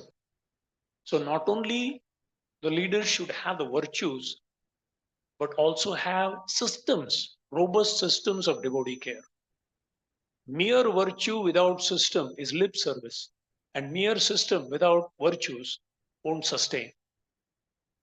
And so therefore, he said, I see that the children are not engaged properly, and the children are feeling punished during the programs. Sunday feast, So they are given some color thing to do it, and lecture is going on, and suddenly the child says, this was happening. The Maharaj called 3 ladies and he told them, this is your service. During the Sunday feast, you should have a separate facility where all the children should be given a very nice environment where they have positive experience and happy memories of Krishna consciousness. He didn't tell any detail. He said positive experience and happy memories of Krishna consciousness. Way back. And he said, you just let them have. And the test of this, the test of the success of your Sunday fun school is if the child cries if they are not able to come to the temple on Sunday. This is the test of your success. And few years later, I was in Navi Mumbai talking to one counselor group, and suddenly one girl was pushing the mother, and the mother was telling, and the girl is going on like this, and I said, Mataji, and she started crying. The girl started crying. I said, Mataji, she's crying. Why? No, nothing, Prabhuji. Are she's crying, Baba. You look at. She said, no. She wants to go to the temple. I said, why? Today they are having Govardhan Puja. Everyone is supposed to bring a brick or a stone. That means thermocol painted with black and written Krishna. And everyone has to bring one offering for Govardhan. So she was insisting last 3 days to make gulab jamun. She made 6 gulab jamuns. The girl, with the help of mother, and she had one bag in a thermocol, big stone for Govardhan. And she was crying because she couldn't go. I immediately called the in charge of that Sunday fun school. And I said, Prabhu, your life is successful. And he didn't understand. He said, Haribol, excuse me, who is speaking? I said, Prabhu, me, Radha Gopinath. Haribol, Prabhuji, yes, Prabhuji. Prabhuji, your life is successful. Prabhuji, क्यों बोल रहे? क्या तकलीफ हो? कुछ problem हो गया क्या? Did I do anything wrong? Well, no, this child is crying because she couldn't come to the Sunday fun school. Your life is success. That's what Maharaj told 6 years back. So, and also, he had this Balotsav. He said every month, last after the Sunday feast program, 15 minutes once in a month, last Sunday of every month, you should have what is called as a Balotsav. So all that the children have learned in the last 4 weeks, one shloka recitation, one singing, one storytelling, whatever it is, just 10 to 15 minutes, they should present to the whole congregation. And as soon as this happened, I could immediately see the parents were so inspired to see their kids coming and happily chanting and performing something for the pleasure of the Vaishnavas community. The teachers got inspired and they were also, in anxiety. They have to create something, teach something. And the children were inspired because they had to perform. They liked it. They really became kalakars. Initially they were struggling to hold the mic. Afterwards, they become like MCs, each one. So confident. Personality development. and newcomers, new devotees who would come were so inspired. They said, can we get our kids, children also here? So it was one stroke, so much of wonderful inspiration for the whole community that happened during that time. He also said that, like Narhari Prabhu was mentioning just now, I remember Radhanath Swami made this statement. He said, excellent, elegant temples, wonderful kirtan, melodious kirtan, beautiful deities, sumptuous and tasty prasadam, delicious prasadam, and mind-boggling philosophy will attract people to come to the temple. But loving relationships amongst devotees will sustain them in the long run. Srila Prabhupada says in Nectar of Instruction, 6 Loving Exchanges purport, this movement was started single-handedly, but just because of the 6 Loving Exchanges, it is expanding all over the world. What people are hungry and thirsty after is love. And that love is manifested in the form of caring for another soul by creating a favorable atmosphere for people to take up Krishna consciousness. That was the whole theme that he was speaking on one time. The second verse of the Ashtaka says, Mahaprabhu Kirtana Nritya Gita Vaditra Madhyan Manasorase. His attachment and faith in singing, kirtan, bhajan, glorious like that. I remember one time,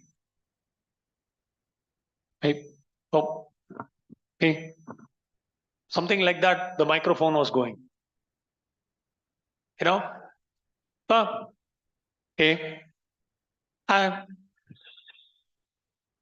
This was in the Sunday feast in the early 90s. And Maharaj, after the class, and the devotee, of course, this is a wireless thing. That was a wired microphone. This was early days. And the devotee was in anxiety. And there were 17 wires hanging around everywhere. And there were so many leads. And he didn't know which lead was actually going there, and everything was the same color. So he was pulling. Haribol, Haribol. So they realized which wire was the one which is actually. And then somehow it went on. And Maharaj was like giving the Muchukunda glare.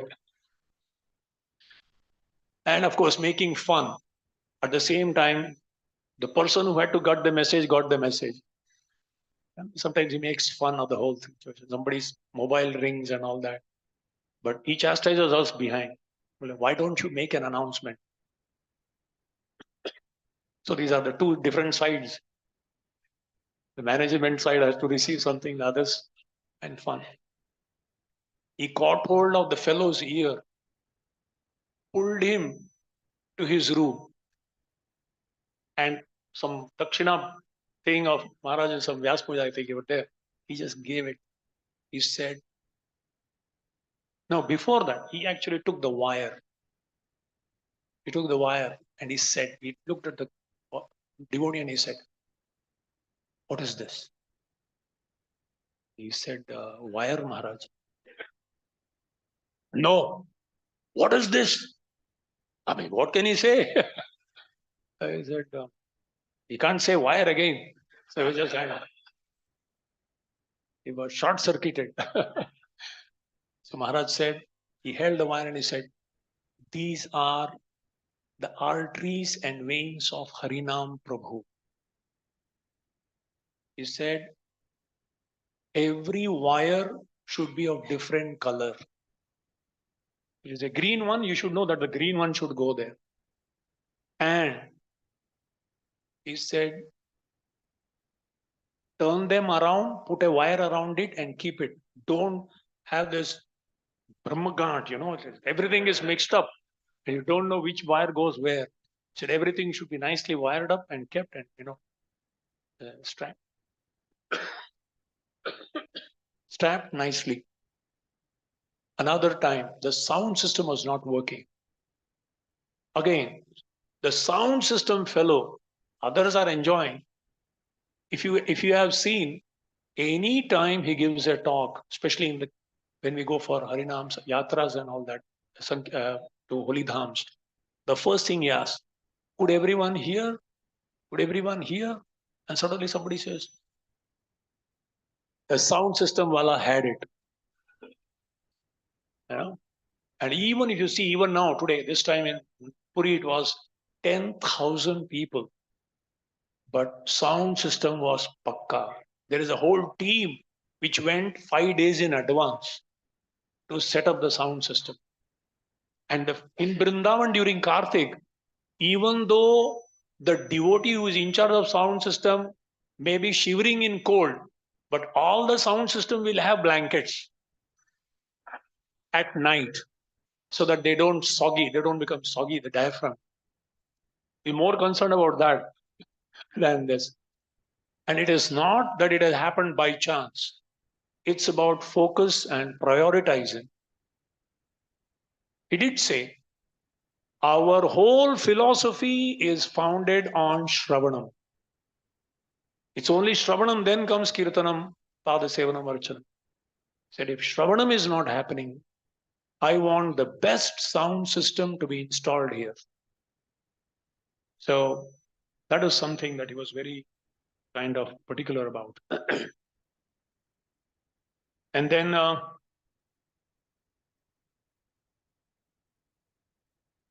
hours and hours of not only kirtan, but also kathas. Our devotees are so much conditioned that if it ends in 3 hours, so, आज थोड़ा जल्दी खत्म हो गया. Today I think Maharaj is maybe busy or something else, tired or something. Bhakti Tirth Maharaj, when he departed on that lecture, almost like 5 hours, Bhakti Swarup Damodar Goswami Maharaj in one Pune Yatra spoke for almost like 3.5 hours. Every aspect of their life and their qualities, glorifying them. George Harrison, about him Maharaj had spoken also for a long time. In the early days, we used to go to Pune for Shravanam Kirtanam Yatra. And very early, 91, 92, a lot of devotees would be pushing Maharaj. Maharaj, we'll make this announcement, this collection, this fundraising, this management issue, that. I said, yeah. Good. And it go on and on and on. Kirtan will go on and on and on. There is no time.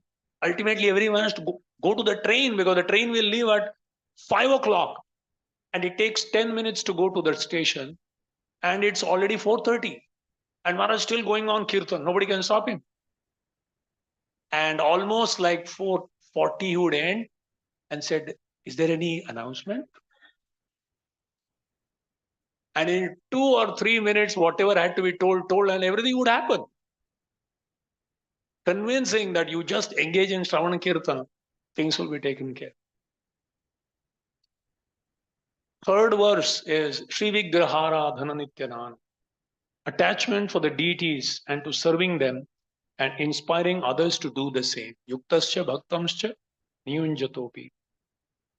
I've been told, I have not been a witness to this, that in New Vrindavan, at one time a motorcycle gang attacked.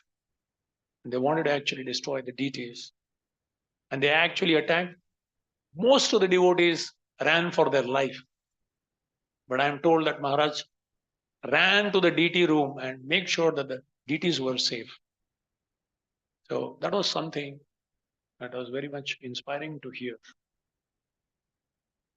In the earlier days, none of us actually knew deity worship and all that. So on the Shingasan, for Kartik Purnima, Sharad Purnima, we used to have decorations. So we keep putting nails on the Shingasan at various places just to put the branches of trees, just to make different decorations. When he came to me, he chastised, he said, this is Balaramji. You cannot do that. I mean, we were like so gross. So at every level, improving the cleanliness and the punctuality. Because he got onto our case. We said, deity worship means cleanliness and punctuality. I have to be particular about that. And devotees were wanting to get Shaligram Shila. He would not agree till he said, I should be convinced that you can actually do. And then at a particular time, he requested Jananivas Prabhu.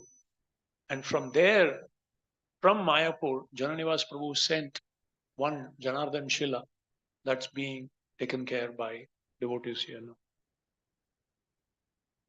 There was another, I was in Moscow a few years back, before COVID. And there is a small village and there is a temple there. And one head pujari, he happens to be Radhanath Swami's disciple. So I went to his house. He called me for prasad. Two of us went, two devotees. So he was telling, and there I thought what I saw was a Govardhan Shila. And I said, this is Govardhan Shila? Yes, pick it up, pick it up. I said, no, I will not pick. No, pick it up, pick it up. He picked it up and gave it in my hand. It was very light, something like a cardboard thing. I don't know what material it's made of. It looked like exactly like Govardhan Shila. So I said, why are you keeping it on the altar? No, Prabhuji, I had a deep desire to worship Govardhan Shila. I said, so?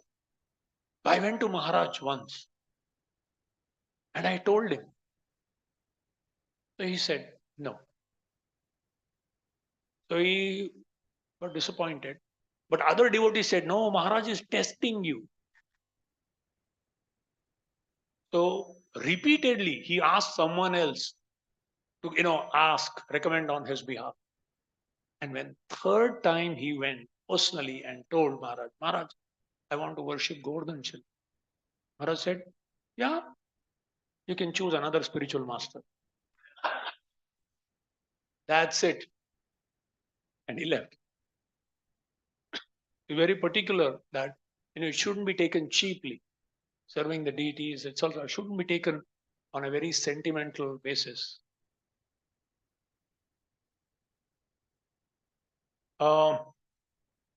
We were doing like till 93, we were little independent, not a part of full-fledged ISKCON at that time.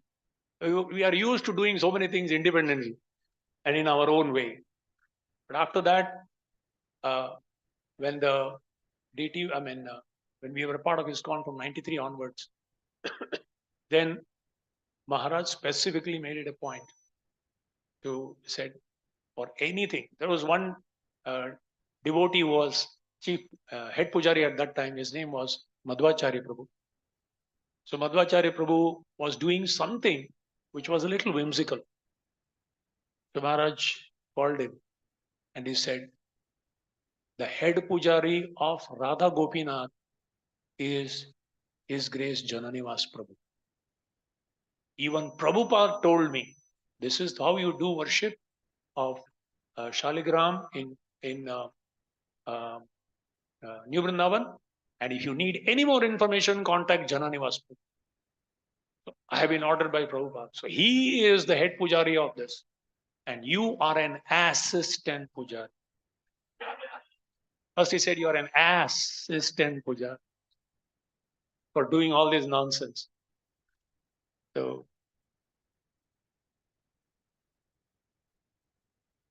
and when we were deciding who should be the head pujari, because there was a rotation system we had planned.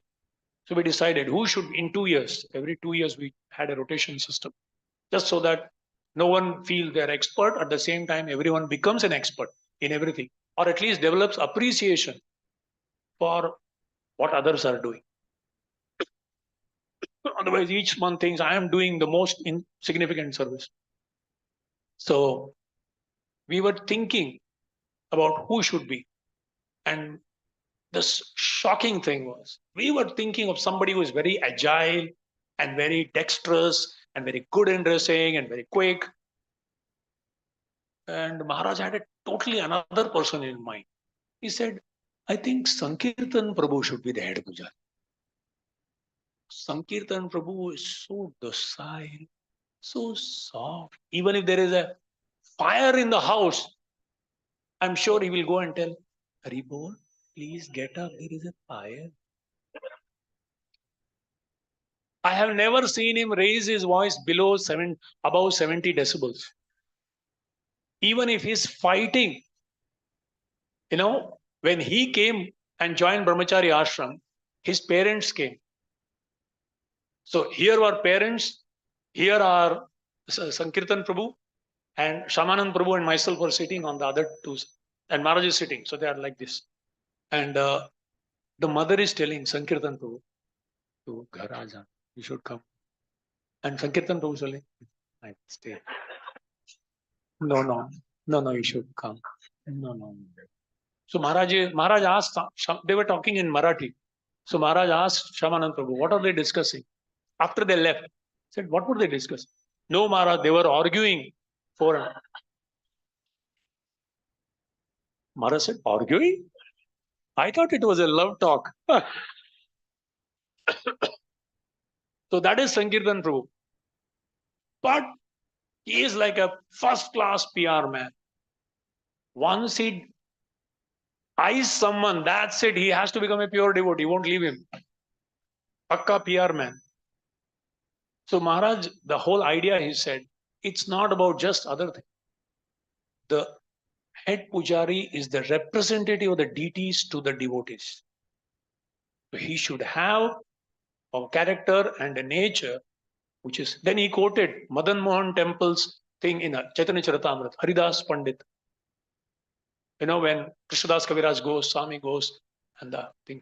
There is a glory in Chaitanya Charitamrita of the glorious qualities of Haridas Pandit, who was a personal pujari of the thing. So he wanted the head pujari or the temple to be like a face of the deities or the representative of the deity to the whole congregation.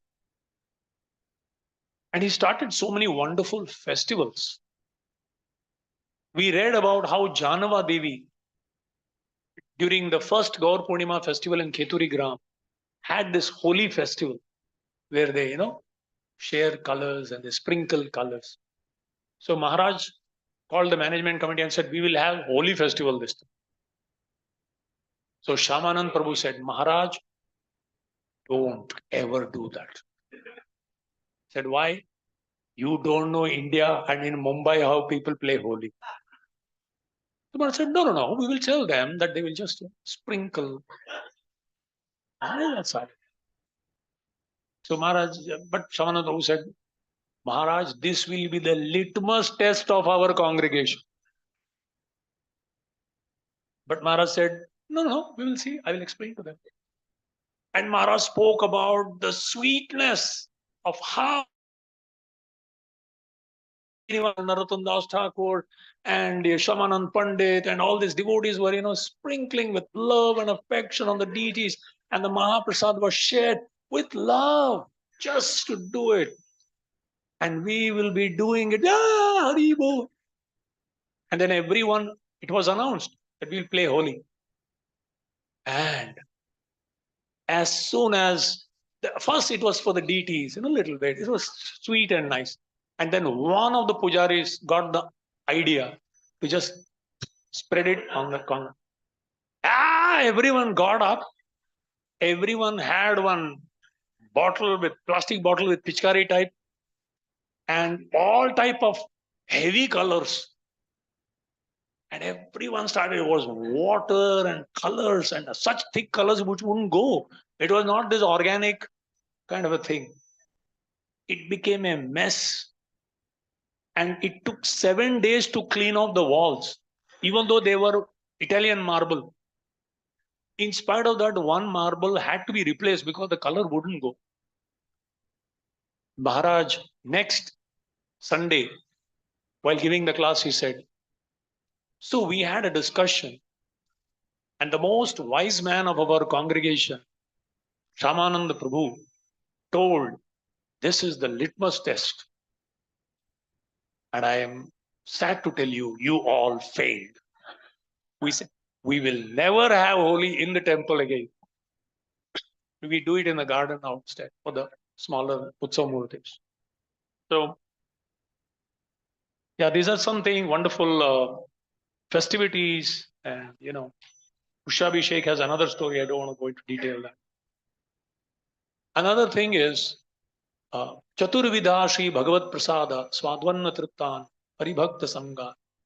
So, how attachment to respecting and honoring prasadam and pleasure in feeding others prasadam. That's a sign of an advanced devotee guru. Maharaj was very deeply concerned that the brahmacharis in the temple and also the Sunday feast should be top class. Not just pouring in ghee or something like that. It should be healthy, delicious, and sumptuous. Before that, don't ask me the name of the leaders. But the temple president was feeling that if brahmacharis eat tasty prasadam, it will be sense gratification. So we were given 8 chickpeas. In counting, you have to count 2, 3, 4, 8. And then half-boiled vegetables. And some kind of prasadam like that. I don't know if I would have survived had it continued. Maharaj said, no, I want first-class prasadam. That is the only sense gratification of brahmacharis. They should be given. But it should be very healthy, nutritious, and sumptuous. So, and even the Sunday feast, he was very particular. And also one time we were in Bangalore, place called Varahavan, where one Prabhupada disciple was staying with 33 acres of land. When we were there, Maharaj said, we are chanting the prayers, but we should add one more to that. Mahaprasade Govinde we sing. He said, it will be more nice if we sing the previous prayer which Advaita Charya sang. And therefore we started at that time. And he made us rehearsal.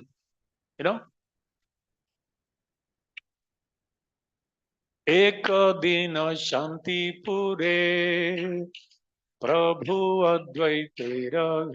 So this he made us recite. And then Hare Krishna, Prasadam prayers. We were only brahmacharis. And the congregation were sitting outside. So they thought they were taking prasadam. So they came, how come they are taking without us? So this was a rehearsal going on. And after that, we introduced that in our temple. In Remuna, we went to Remuna, and it was very late and we were told that, it's very dangerous after 7 o'clock evening. It becomes dark and there are, like dacoits and all attacking, and a lot of Matajis are there, so do not do it.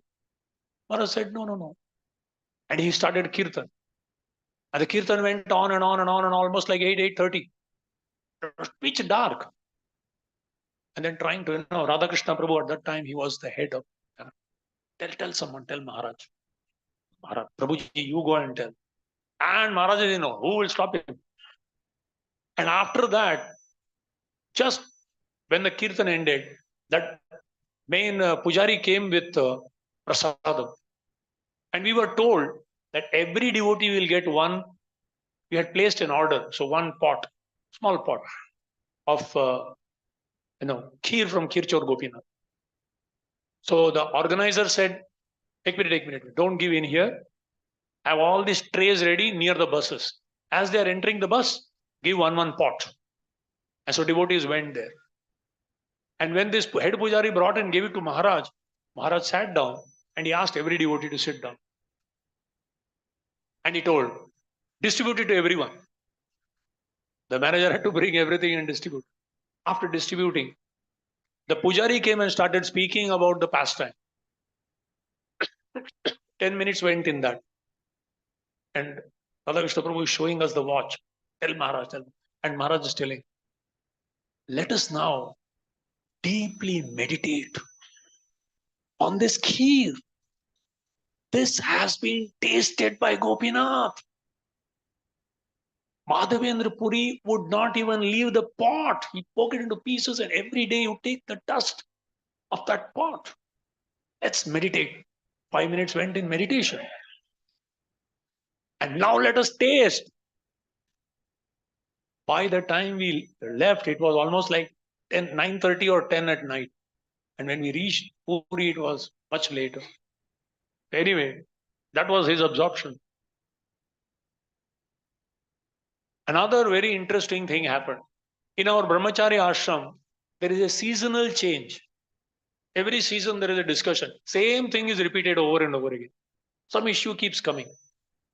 And one important issue is 2 times prasad versus 3 times prasad. 10 o'clock and 5 o'clock, or 7, 1 and 7. And one day it became really fierce. And the temple president couldn't handle it. And Radhanath Swami Maharaj was in New Vrindavan. So we sat down, the leaders sat down, we will call Maharaj and resolve it. Otherwise, it was like, kuch karo. So we told this. And we took a vote also. So we told Maharaj, this is the situation. Should we take prasad 10 and 4, or should we take 7, 1 and 7? Maharaj said, I really don't care how many times you eat. But I'll give you one principle. He said, at least one meal, the whole ashram or the whole temple devotees should be taking it together. At least one meal. Don't ask me why, but it brings deep bonding amongst devotees when they take prasadam together. And he told about Chaitanya Mahaprabhu's pastime of how we would take serving together and taking prasad together. He also made this very famous quote: a family that prays together stays together. A family that dines together shines together. A family that sings together clings together. And a family that dances together advances together. And still it was, then he asked, so you take a vote, whether it is 3 or 2 times. So the temple president said, Maharaj, we took a vote. So 32 for and 32 against. Now it is your vote will be the veto. So Maharaj said, Actually, I vote half here, half there. I don't know. I'm okay with it. However, if you take prasadam at 1 o'clock, I will also join you whenever I'm there. Indirectly, it was clear. And then the temple president, who was for 10 and 5, the others were looking at him. Prabhuji, Hari.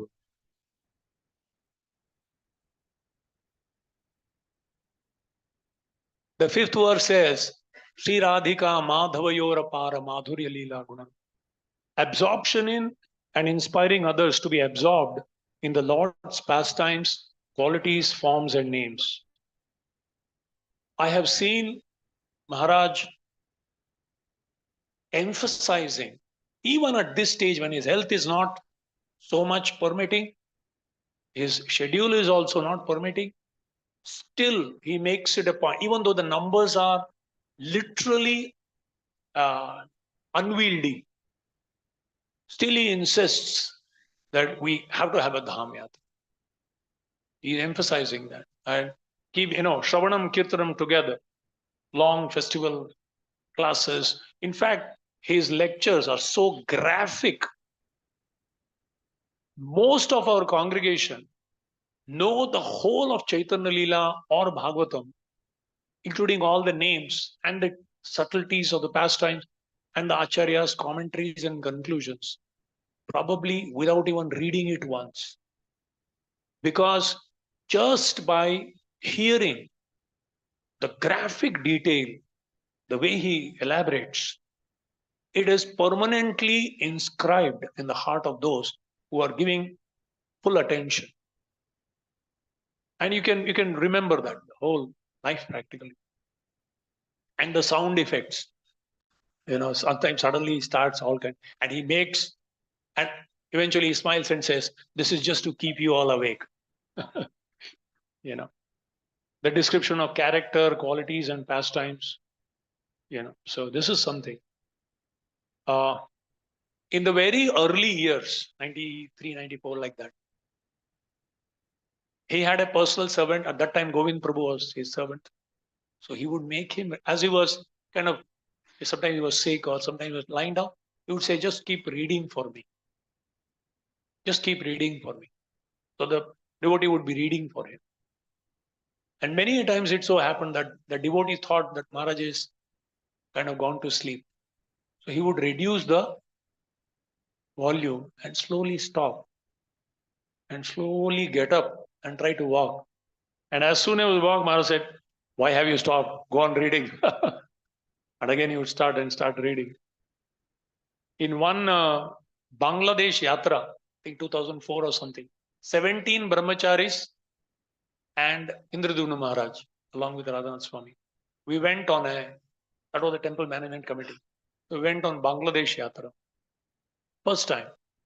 It was intense cold, very, very cold. And we went to Kheturi Gram. And it was so cold, and it was so foggy.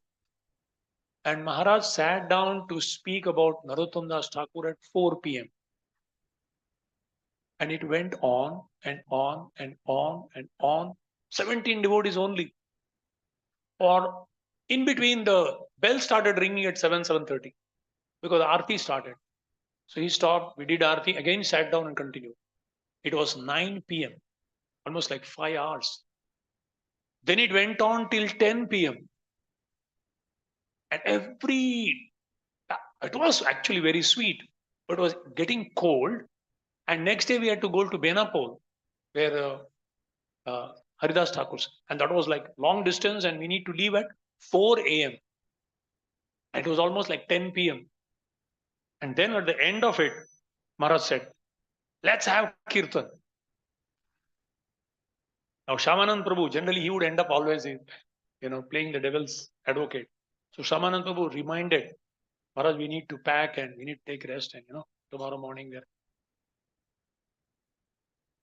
And Maharaj made an interesting statement. This is Shamanand Prabhu himself said, "This is the problem with you. You are not in the present." That's his absorption.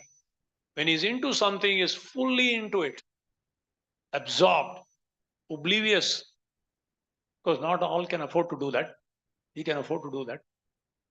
And still, the management has to agree. After speaking for 2 hours, he said, so now we will begin the class. And everyone goes, Haribo. And after 4 hours, he says, should I continue? Haribo.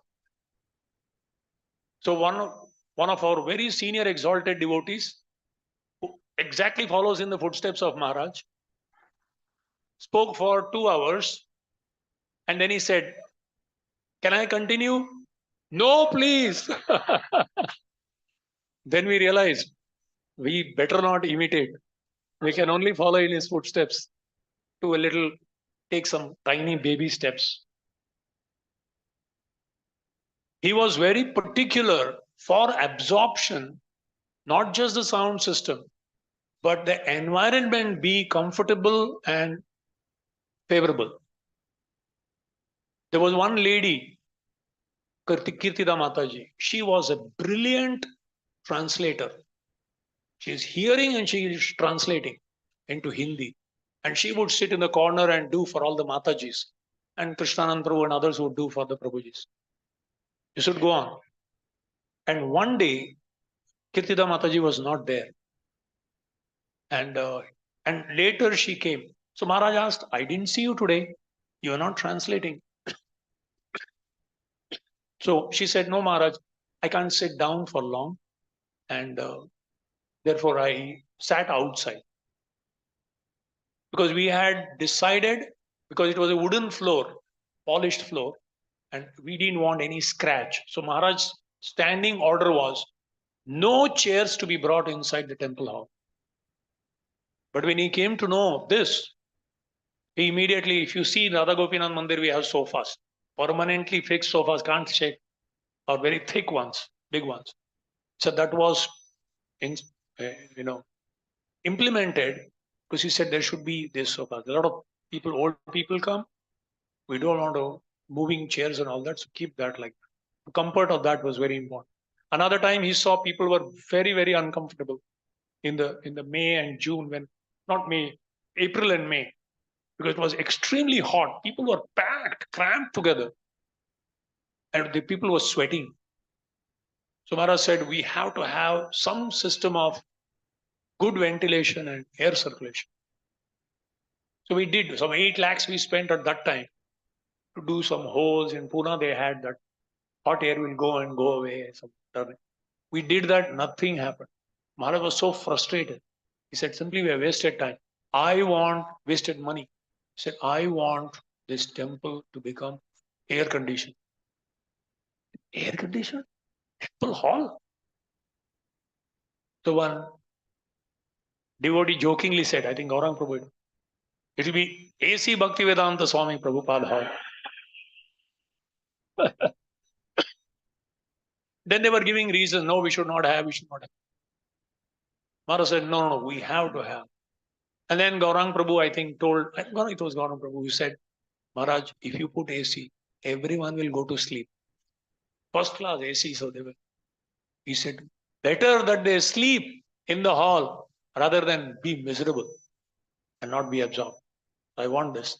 And ultimately now we have that AC being put there.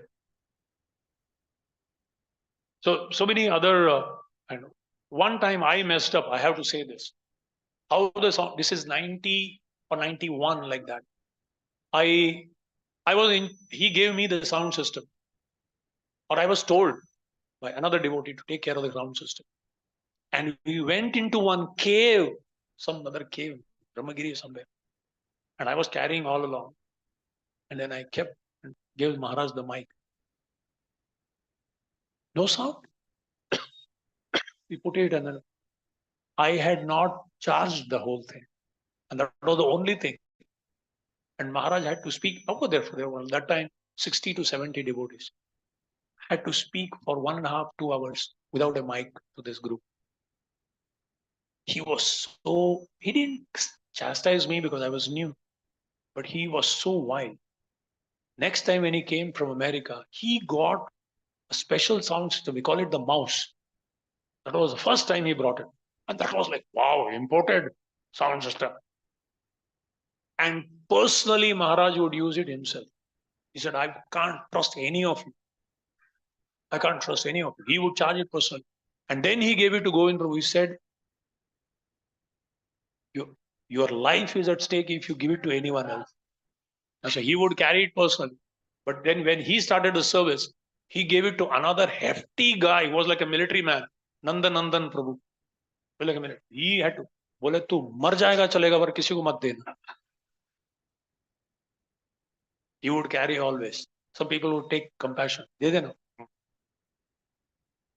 And even when we went to Mayapur, we were in the, Maharaj was asked to stay. Bhakti Charu Maharaj requested Maharaj to stay in his room. Even though it was in his room, there was a cupboard and Maharaj put that and put a lock there. So Bhakti Charu Maharaj said, no, it is safe here. Yes, it's all right.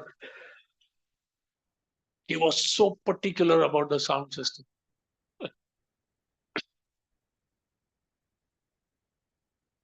Even in his nightmare, he is Krishna conscious. Way back, before he even joined ISKCON, he said, while in Vrindavan, like a sadhu, one day he was sleeping on the banks of Yamuna and suddenly woke up with a start because he dreamt that he was in Chicago. It was a shock for him. Nightmare, back in Chicago, I'm in Vrindavan. And then he woke up and he saw, I'm on the sand of Yamuna.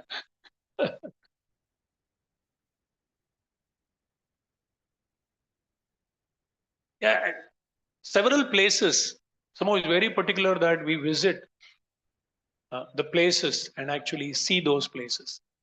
So, and several in Shiva's Angan, he spoke for almost like 4.5 to 5 hours on the whole Mahaprakash Leela and Shiva's place. And that's how practically we have memorized all of these things. The 6th verse is Nikunja Yuno Ratikeli Siddhyai. Expertise in personally rendering devotional service, also in engaging others in doing the same. One time in Pune Yatra, he had practiced one particular tune to sing. There was one devotee who was expert. He would sing in that as told in the Chaitanya Charitamrita, which raga he had sings that.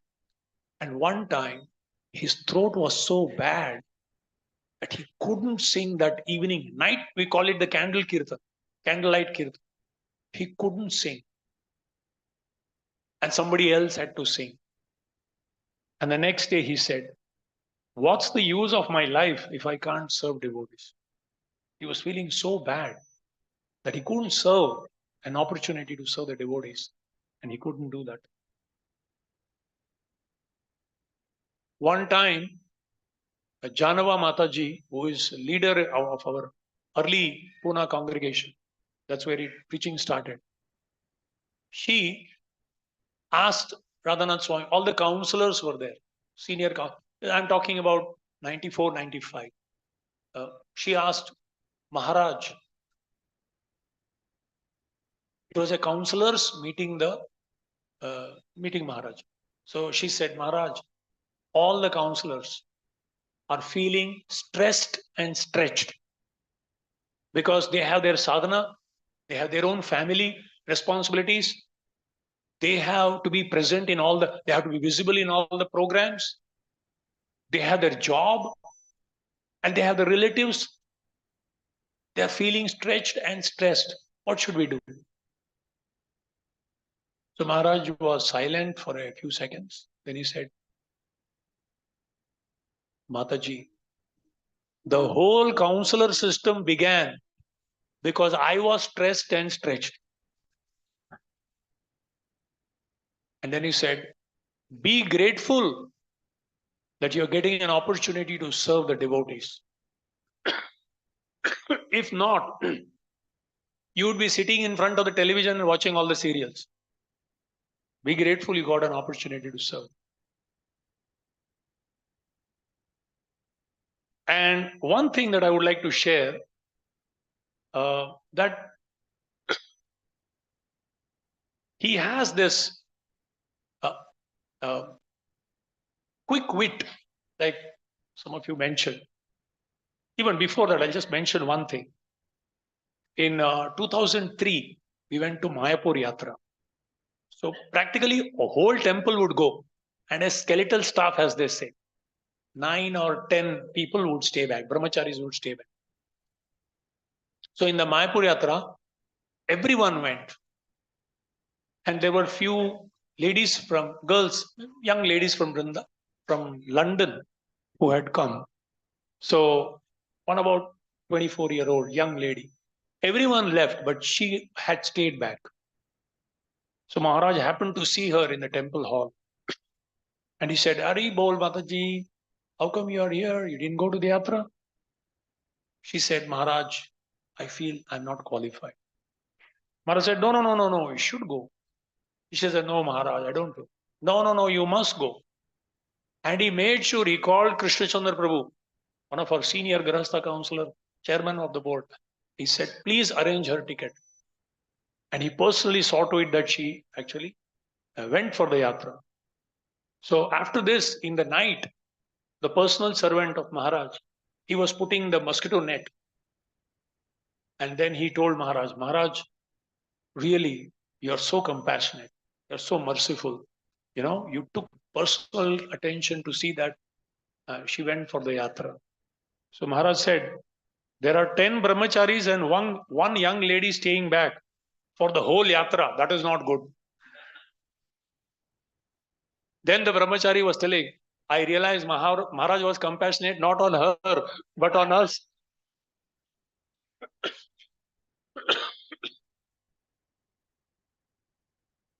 And it's amazing how witty and how, as I say, hazar jawabi, and so appropriate.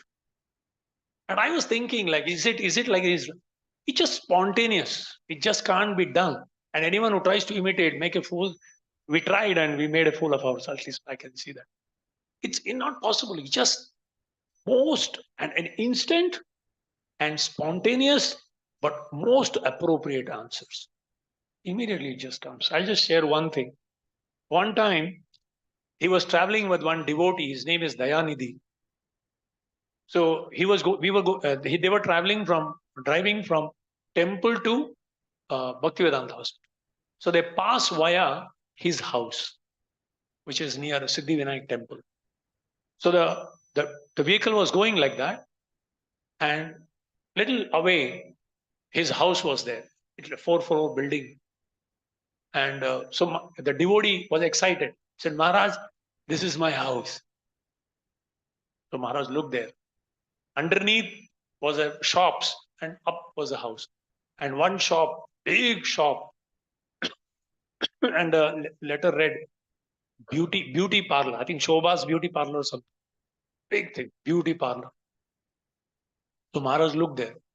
Is that your house? He said, yes. Then he looked at what Maharaj. No, Maharaj, not that. Upstairs. And then Maharaj was silent for some time. Then he suddenly looked at him and he said, you know something? Radha Gopinath Mandir is a beauty parlor for the soul. And Radha Gopinath and his devotees are the beauticians. You come here and Srila Prabhupada, it applies to all the temples. Truly, Srila Prabhupada said, my temples are in Vaikuntha. We are beauticians. It's a big responsibility that we should become expert beauticians and make the soul very beautiful. In GV, Haripriya Mataji, who's like assisting Maharaj in taking care of the ladies. So one senior lady, little older lady, it was her birthday. And she got a garland from Vrindavan Bihari. She was very happy. And as she was coming out, she saw Maharaj. So she was so excited. And she came near Maharaj. And Maharaj said, and Haripriya Mataji told, Maharaj, it's her birthday today. And Maharaj looked at her and she said, on your birthday, I offer my heart to you. She was so excited. And then she said, Maharaj, can you place your hand on my head? Maharaj said, that is included in my heart.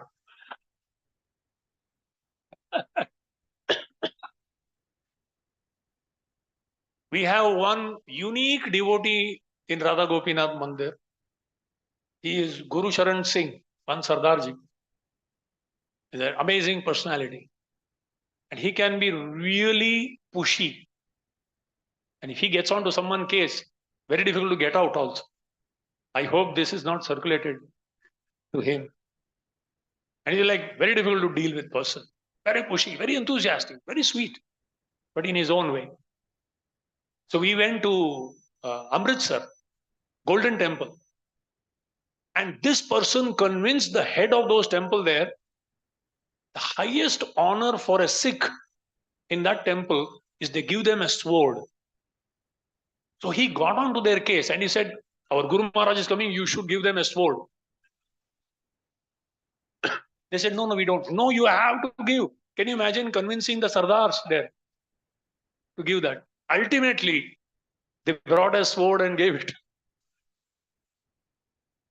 Maharaj accepted it and, his servant, and then he came. And it was brought and it was hanging in his room. So this devotee, Guru Sharan Singh, now he is Govindaraj, Krishnaraj, Krishnadas, Govindaraj Krishnadas. He came again and Maharaj was packing to leave, to America. He was just packing, he was in a hurry. And suddenly this person comes and starts asking questions. And then, even though devotee is told, please don't go inside, Maharaj is leaving in 5 minutes. He still went and sat there, offered dandavats, wouldn't get up for some time, and then sat there. And in addition to that, he had the daring to ask. He asked Maharaj, Maharaj, what will you do with this sword?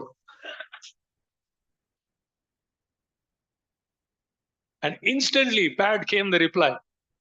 I'm going to use this to see that you behave properly.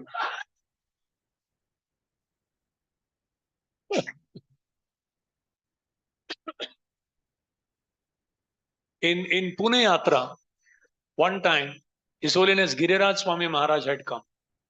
So Giriraj Maharaj was sitting here, Radhanath Swami was sitting here, and then for Maharaj, the cake came, huge big cake. And there were 6 candles. And they were lighted.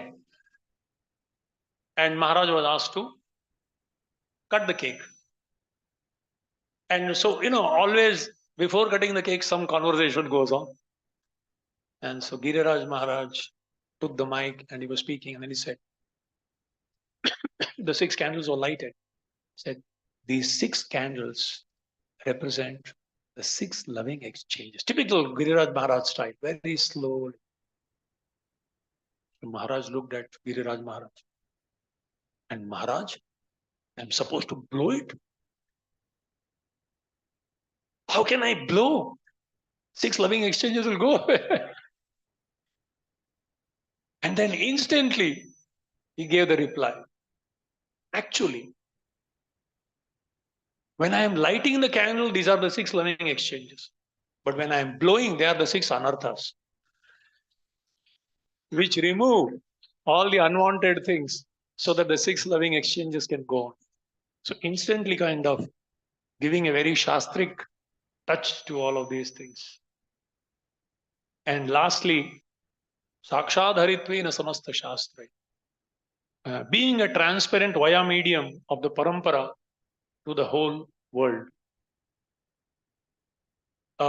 Several times I have seen this. We have all noticed, if we are acquainted with him, that any time he is glorified, instantly, spontaneously, and naturally, it deflects it to Srila Prabhupada automatically. Once, when glorified as the starter of this whole community, he said, I'm not responsible for all this success. I'm simply a cheerleader standing on the side and watching it all happen. I simply keep cheering Hari Bols as all of you are doing wonderful things. Once, at the conclusion of Vyasapooja, giving credit to Srila Prabhupada, he said, "This is Srila Prabhupada's sense of humor, that he is allowing me to be used as an instrument despite unlimited disqualifications." And I have seen him. He has never made a statement just, sometimes we make, it's all right, come there, Everything is extremely loaded with full meaning, and he means every word that he says, even though it is appearing to be so spontaneous. And the last verse says, "Yasya prasadat bhagavat prasado, yasya aprasadat nagati kutopi." His whole focus is on always thinking, what will please Srila Prabhupada the most? As Narahari Chaitanya Prabhu expressed. In 93, before that, Maharaj was assisting Kirtananand Maharaj in New Vrindavan community. While all of these things were going on, he was doing his best to support the whole thing.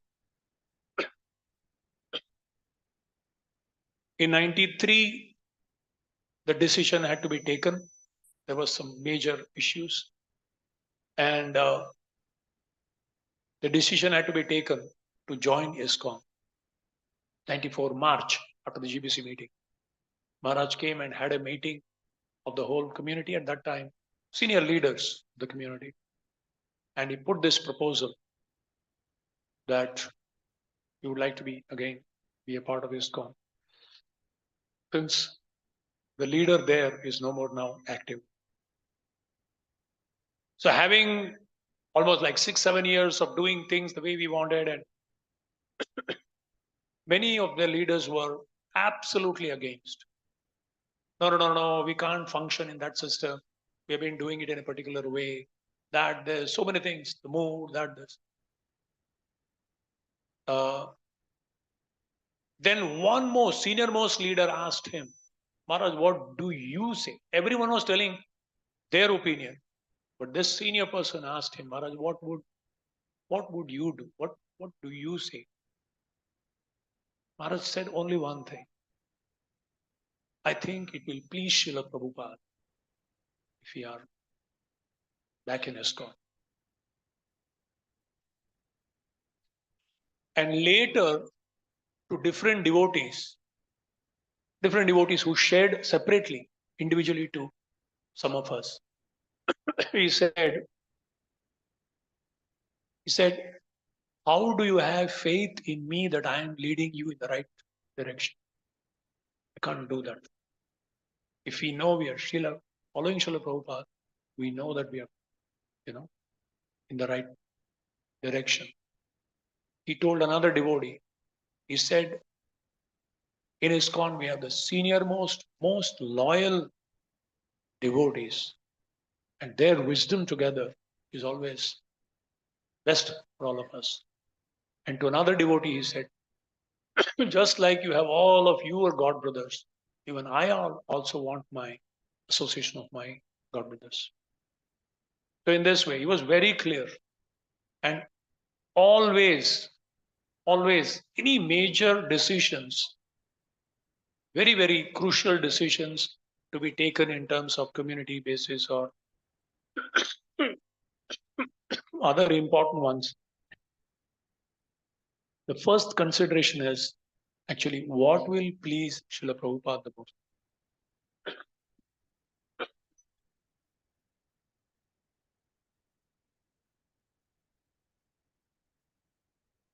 This is indication that I should stop. And as I think, who said that? As one of you said, what will really please Srila Prabhupada? I mean, what will please Maharaj, especially his disciples in all the other places? I can give several incidents where he has made me write. He has dictated letters to me, strongly telling I will never go to that place. Write to the temple president, copy to the local GBC. if these people, if some of my followers are doing these kind of things. He was very clear, very strong, very firm about it. Simple, when in Rome, be a Roman. But what will really, I think 3 statements that was made, what will please Prabhu? You said that, right? Yeah, Radhesham Prabhu said that. He said, it will please me if the local leaders are happy with you. Ideally, what will please Maharaj is just gel with the local mood and the local, whatever is the emphasis and the priority. Each temple has its unique dynamics. Once, I don't want to name the temple, 2 of us, we went to one particular temple, and the whole Radhanath Swami group came and asked us, Maharaj, Prabhuji, please tell us what is the mood of Maharaj? Mood batao. Typical. Maharaj said, यही mood है. Local जो है उसमें mood में घुल मिल जाओ. Then the whole thing kind of subsided. Otherwise, it's like almost like different groups. And that's what really displeases Maharaj. He hates that. Actually, ideally, I know some devotees, they are taking such responsibilities in the temple, no one actually knows whose disciple they are. They think that they are just a leader here. And truly, that's what the future is in ISKCON. It can't be just, so narrow-minded. The mood is same. The mood is what Prabhupada wants. Like one Prabhupada disciple was telling, Prabhupada is like a jewel with several reflecting surfaces. Each of his disciples has a unique flavor of what Prabhupada will please Prabhupada. So it is very, very narrow-minded to think in the name of Guru. Actually, we decorate that with a package of Guru Nishtha, but what it means is simply my own ego. So actually what will please is whatever is the emphasis of the local leadership, just be a part of that. This has been told, guided to me, dictated to me. Again and again, several times, 3-4 times I have done. So really that would please him. And taking responsibilities and adopting that mode. And I feel so really so much a part of the family. I deeply appreciate all these temples in Bangalore here because I've been coming right from 96 onwards. I was here when we had our Prabhupada centennial. At that time I had come in that major big temple there. From that time onwards I've been associating. And I really am grateful to Narahari Prabhu for this, truly that mood of what will please Prabhupada, what will please the deities. And truly for our survival, this is what would please Maharaj, especially Maharaj's disciples, that a community where each devotee is genuinely concerned for the overall and sustained well-being of each others. And if each devotee can ask themselves, what would it take for each and every particular devotee to feel protected, inspired, and encouraged to remain active in the mission of Srila Prabhupada till the last day of their life. And I am telling you frankly, one of the reasons I come, and I deeply appreciate Narahari Chaitanya Prabhu and his whole team. The way, for me, one Vatsala Mataji sitting here is a statement of how we value the contribution of each of the devotees who have given their life. They have no existence.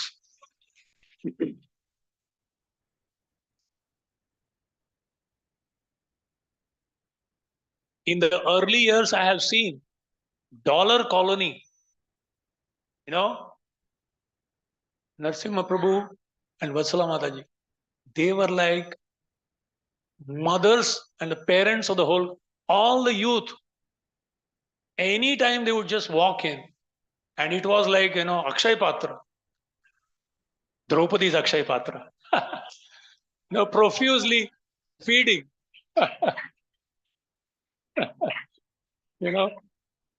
So I always come, and this is for me one statement of how we actually value devotee.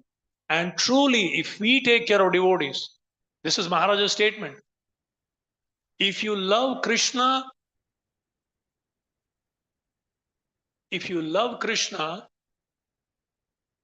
something I don't get it right now. Devotees will be very happy. But if you love devotees, Krishna will love you.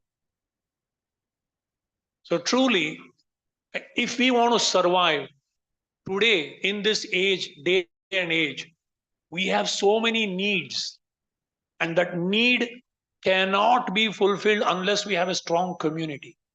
There is no hope. Individual purity is not as important as collective unity of devotees.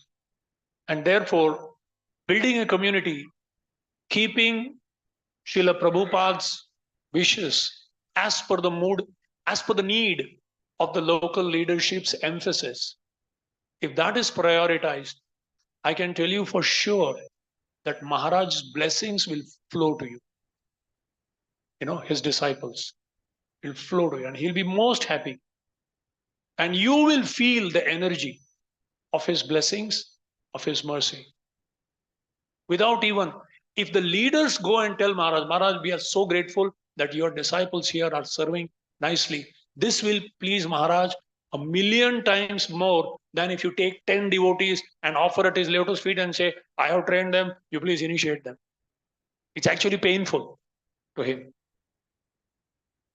So I think that is what will really be, that will be the best offering we can make to Maharaj, by trying to understand truly what pleases him, and just being a servant of the servant of the servant. I feel today is the perfection of my life. You know why? Because today I have become forcefully the servant of the servant, Swarna Gaur Hari Prabhu, who is the servant of Narahari Chaitanya Prabhu. And on his order, I have taken little longer time than what he had told. Jai, His Holiness Radhanath Swami Maharaj ki, Srila Prabhupada ki, Jai. Ananta Godi Vaishnava Vriddha ki, Nithai Gaur Premanandi.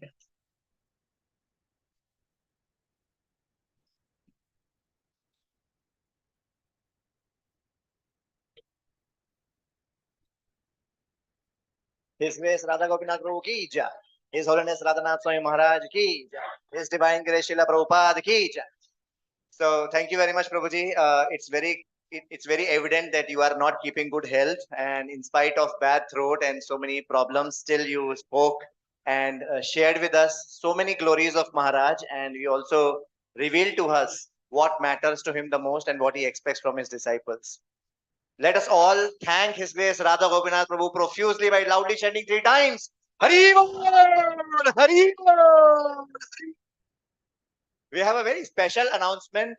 His Grace Anand Vallabh Prabhu is going to make about a book launch. We'll hear from him. Hare Krishna. So I'll just not take much time. How many of you have attended or heard about in ISKCON? This is a very famous course, 7-day Bhagavad Gita course, 6-day course. This is, yeah. So it is called in different names in different place, but the essence actually it has come from His Holiness Radhanath Swami Maharaj. Many years ago, once I was those who have come to ISKCON in late 90s and early 2000, all of us, we have heard a lot of these lectures by Radha Gopinath Prabhu. So one time I asked Radha Gopinath Prabhu, your lectures are actually, it has given us a lot of strength to grow in our bhakti. And Prabhuji became very grave and he said, the entire course is actually designed by Radhanath Maharaj. So Maharaj gave the vision, and Radha Gopinath Prabhu actually profusely put a lot of energy into that, and he made such a wonderful course. Many thousands of people have become devotees because of that course. So we have here 3 very special personalities.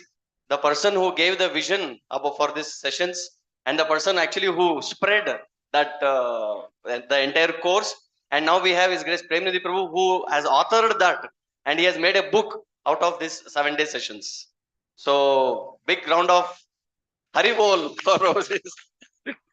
So now we are taking this 1 minute is a special offering to Maharaj as a book launch. We want to do this. So we would like to request, we have Radha Gopinath Prabhu, we have Premnidhi Prabhu, and I would like to request Srinidhi Govind Prabhu, can you please come? Rakal Krishna Prabhu, can you please come?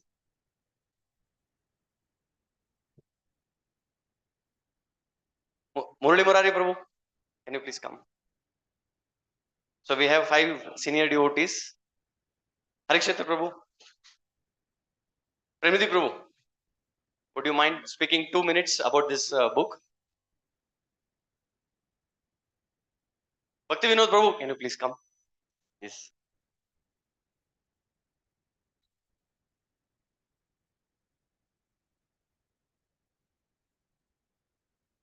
Hare Krishna.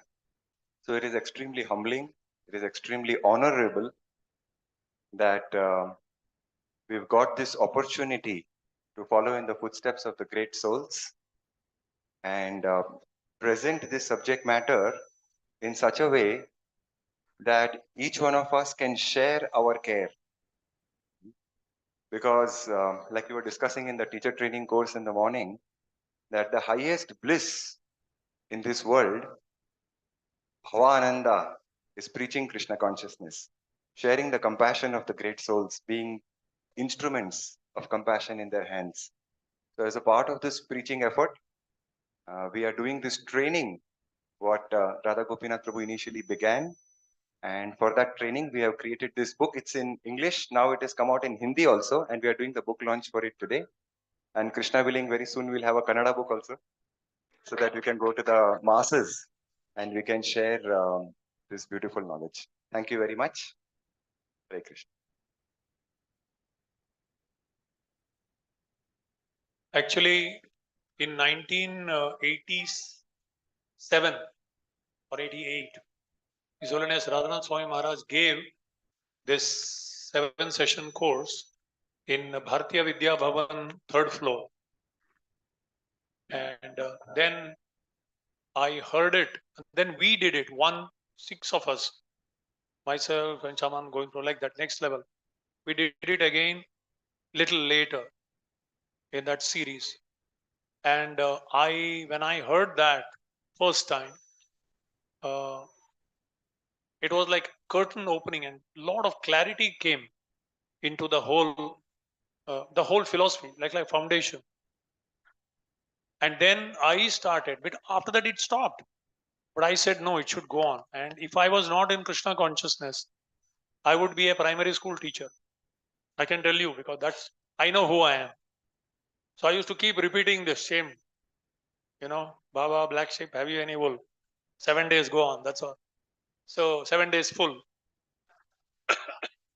So later I realized why it is so appealing.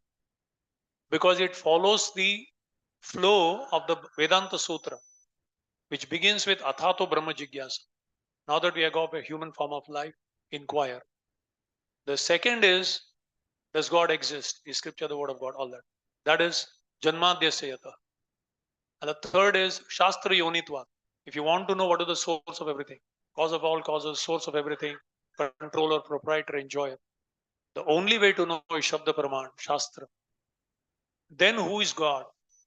3 levels of his. He has no form, he has no qualities, he has no name, which means he is none of these powerful personalities of this universe. He's beyond. And next is, then why did we come into existence? Anandamayo Bhyasa. Because the nature of the Lord is to expand his joy. Then why at our cost? His joy at our cost. Therefore, why do bad things happen to good people? Then the whole creation, Prakriti, Jiva, Kala, Karma, etc.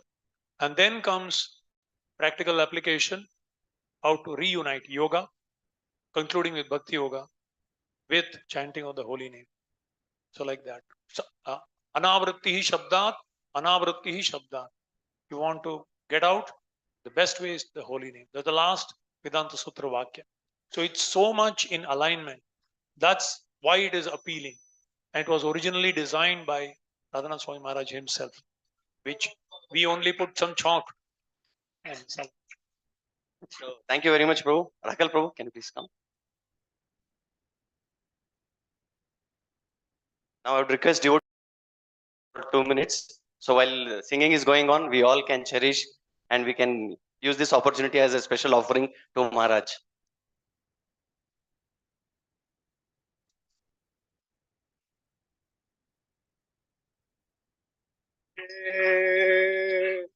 Hare Rama, Hare Rama, Rama Rama, Hare Hare. Bolo Hare Krishna, Krishna Krishna, Hare Hare. Hare Rama, Hare Rama, Rama Rama, Hare Hare. Hare Krishna, Krishna Krishna, Hare Hare. Hare Rama, Rama Rama, Hare Hare. Hare Krishna, Krishna Krishna, Hare Hare. Hare Rama, Rama Rama, Hare Hare. Thank you very much. Actually, His Grace Premnidhi Prabhu is in Bangalore, and today and tomorrow is giving a course how to teach this Bhagavad Gita effectively. So he is giving a course, and next week we are scheduling in ICC temple discussions with Suvarna Gauri Prabhu. Next we want to request Harikshetra Prabhu and Sudhi Gopal Prabhu also to organize. So we are going to learn how to teach Bhagavad Gita effectively. That is the whole purpose. So thank you all very much. Hare Krishna. Hare Krishna. One thing I would like to say before offering it. So they quoted so many things. One thing I will emphasize, this is only for those people who know what is Atato Brahma Jigyasa. That should be there first. So the inquiry about spiritual matters, so that must be awakened in everyone's heart. How many times you may read Bhagavad Gita? Every time you make a special inquiry about what is it. So it keeps on expanding and expanding. Ekam Shastram Devaki Putra Gitam. Eko Devo Devaki Putra Eva. Eko Mantra Tasya Namani Ani. Karmapyekam Tasya Devasya Seva. So these 4 corners of our spiritual life. With this only we will be able to expand our understanding of what is Bhagavad Gita. So this Atato Brahma Jigyasa is what is first part of this whole propaganda, especially for outsiders who do not know about it. Prabhupada was talking about teaching this Bhagavad Gita to people who are totally outside of ISKCON. This morning he was mentioning about that. So this book is not only for insiders, especially also for outsiders. So I most welcome this book and very happy to offer it to Maharaj. Thank you very much, Bhaktivinoda Prabhu. Also, we have a few stock here at this temple now. If somebody wants to buy it, you can buy. Our Adokshach Prabhu is here. Adokshach Prabhu, he's standing there. You can just just raise your hand. So you can contact him. You will get. We have around 90 Hindi books and around 25 English books, and we are getting more stocks also. By next 1 week, you may be able to get it. So you can, if you want, if the stocks are over and if you still want it, you can give your name and phone number to Adokshach Prabhu, and we'll contact you. Thank you. Hare Krishna. Hare Krishna. Thank you very much. Request all devotees to please take your seats. There is another very special news. Tomorrow's Bhagavatam class in this temple is being given by His Grace Radha Gopinath Prabhu at 8:30 a.m. tomorrow morning. So all devotees, so this temple has extended invitation to all devotees to come tomorrow morning 8:30 a.m. for Bhagavatam class by His Grace Radha Gopinath. Okay, so though we all wanted with all our hearts that all devotees get time to make their offerings, but in the interest of time, which is very, very binding in this material world, we have to come to the end of this very, very special Vyasapooja ceremony. So now we will have Pushpanjali. What Pushpanjali now? We'll have Pushpanjali followed by Guru Puja and cake Student Garibu, when are we having cake cutting? Now? Cake cutting, I think, yeah, I think first. So first we'll have cake cutting. I just wanted to take a moment to tell something very special about this cake. Uh, all devotees should make sure that you come and take darshan of this cake. It is a very, very special cake. Not now, when we get up. I'll tell what this cake is about. So if we remember in Journey Home, Maharaj talks about that incident when he was traveling to Amarnath, right? And then, he was so congested in the train because of that general ticket and all that, and he wanted to get some free air, some, fresh air. So he came out of the train, and then unfortunately he could not go inside. And what place was that? What day was that? Janmashtami. So the local people told him, and then they took him to Janmasthan, and Maharaj celebrated Janmashtami at the Janmasthan. And then after that, Maharaj went to Vrindavan. In Vrindavan, Maharaj stayed at Keshi Ghat, Madan Mohan temple, and he stayed there till he met Prabhupada in Vrindavan. So this cake actually is like a small little diorama which depicts this particular pastime. There is a so there is a train, there is Mathura, there is Vrindavan, there is Madan Mohan temple, there is Keshi Ghat. So it's a very, very must see attraction for today. And we would especially like to thank His Grace Deen Taran Kanai Prabhu from ISKCON Sri Jagannath Mandir, Seshadripuram.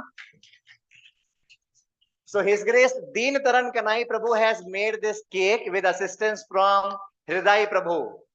So these two wonderful devotees from Seshadripuram temple have offered this very, very amazing cake at the lotus feet of Maharaj. So we will have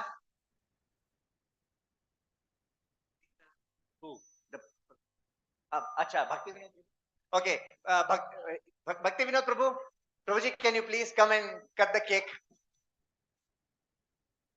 Yes. So we request His Grace Bhakti Vinod Prabhu to please come and cut the cake for Maharaj. Once when Maharaj got this knife, Maharaj asked, "What is this?" Devotee said, "Maharaj, to cut the cake." Maharaj said, "Yes, sadhu means to cut." And then he cut the cake. Okay. So we'll have cake cutting, followed by Pushpanjali, followed by Guru Puja, and after that we have some just prasadam.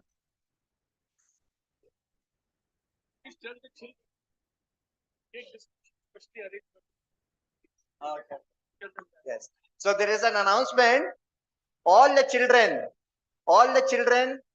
the cake distribution is arranged for you in the prasadam area. So right now we all can maintain a little bit distance. After the cake is cut, it will all be taken back, and during prasadam it will be served along with prasadam. And with this arrangement, the smallest one and the shortest one first, and the taller one in the back. Okay. Yeah. So all children can stand according to your height. Stand according to your height. Yeah, height wise. All children can stand height wise. Smallest in the front, आप पीछे जाओ. आप बड़े हो, आप पीछे. हाँ. Yeah. Okay. Here in the prasadam hall. Oh, in prasadam hall. Okay.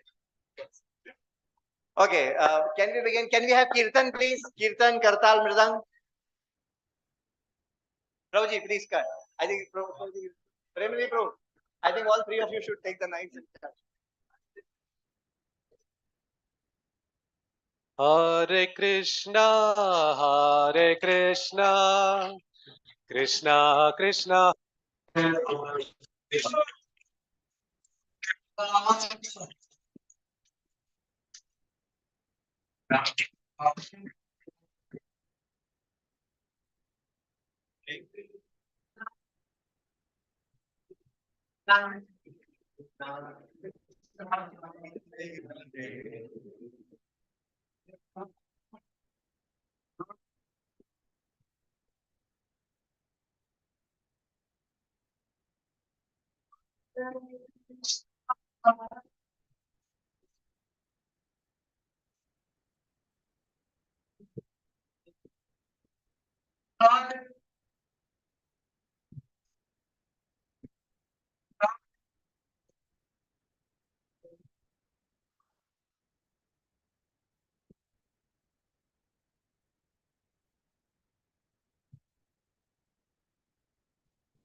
Hare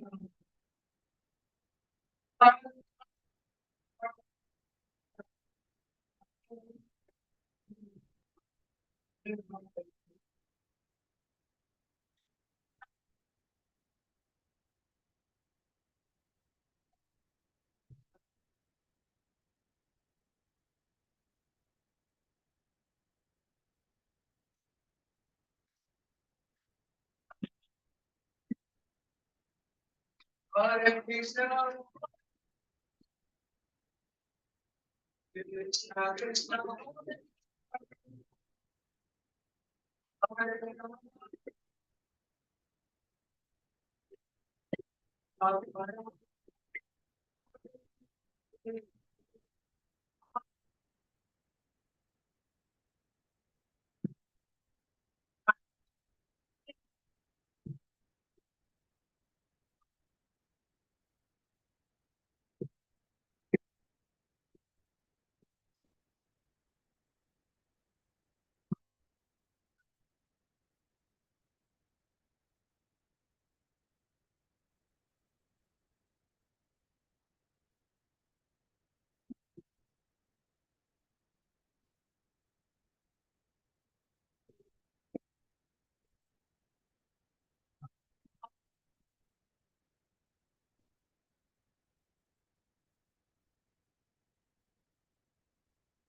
Krishna, Krishna.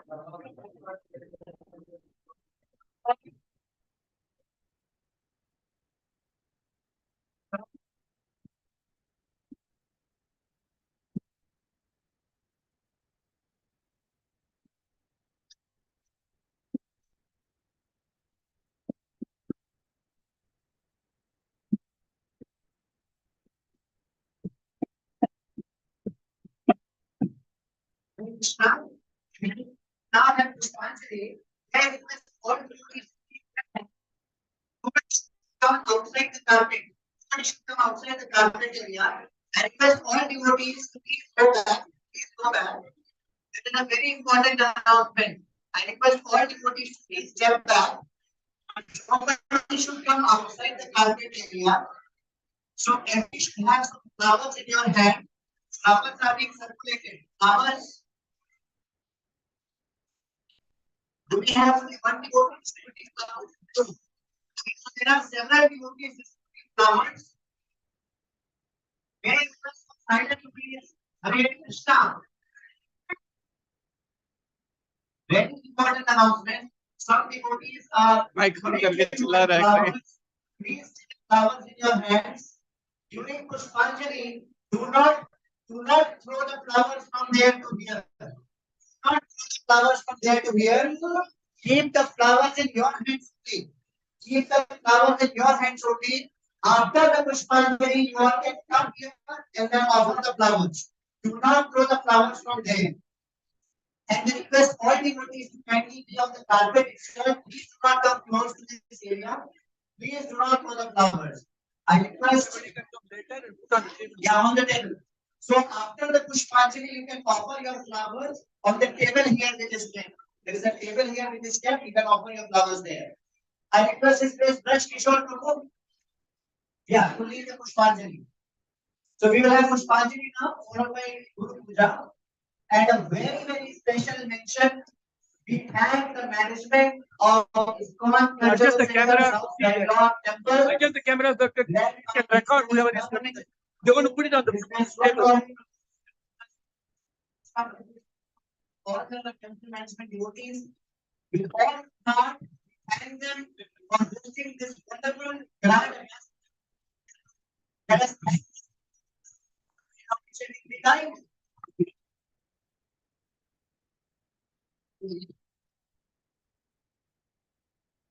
So everybody please repeat after me. Om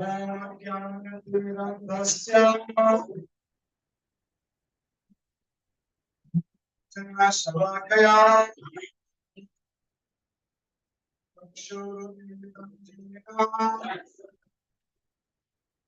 Shri Gurudev Namaha. Chaitanya Manobhishtam. Apitam Chaitane. Amnitam. Atisvapadantikam. Deham Shri Guru. Kamalam. Vaishnavanscha. Sagratam.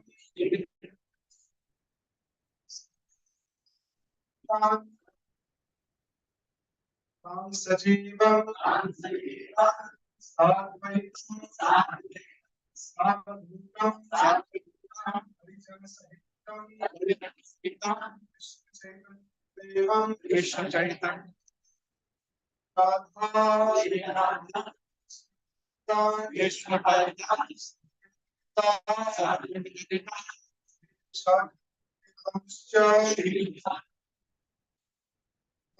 Vishnupadaya Hare Radhanath Navine Padaya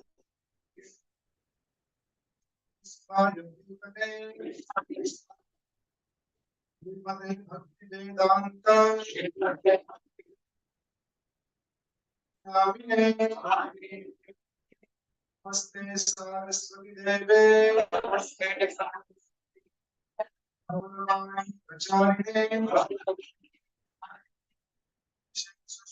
Adi Satyadeshatarine Om Vishnupadaya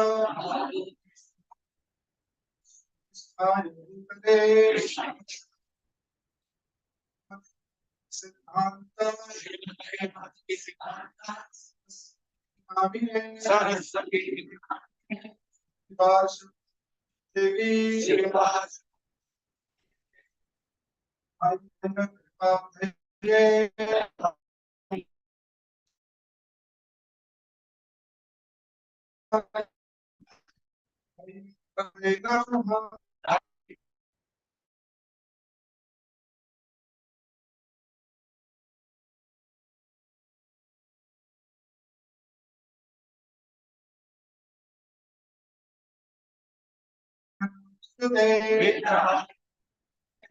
Namaste Gauravani Namaste Gauravani Viddha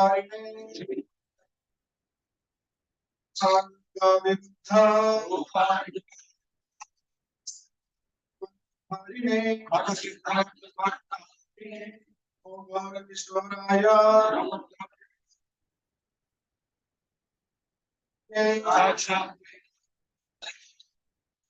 Samhe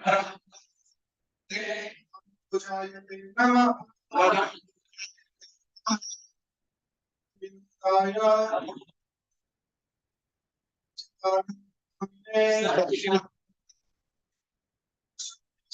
Aya Ayate Name Bhavakistam Udeshta Sajjana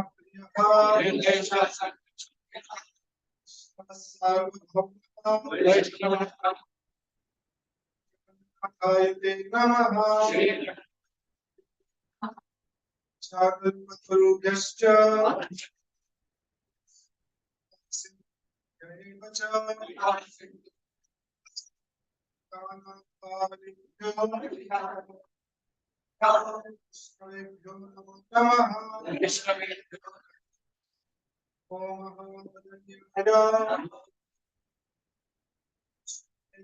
Ayate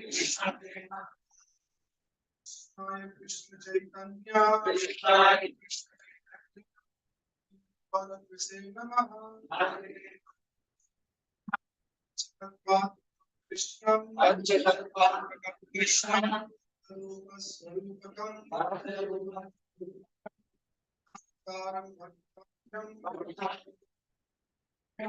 Swami Bhakti Shakti Krishna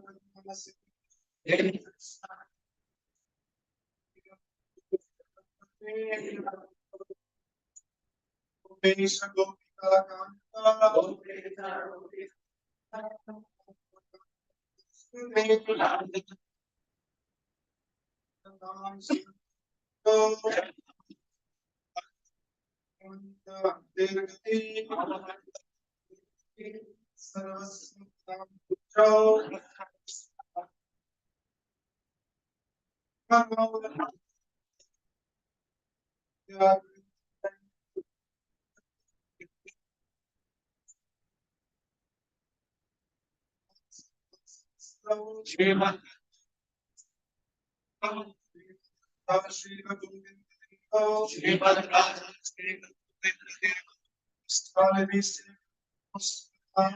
Praise God.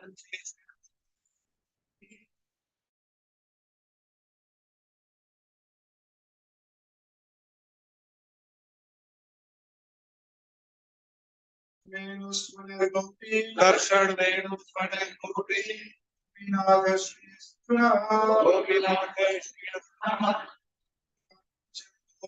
Krishna Hare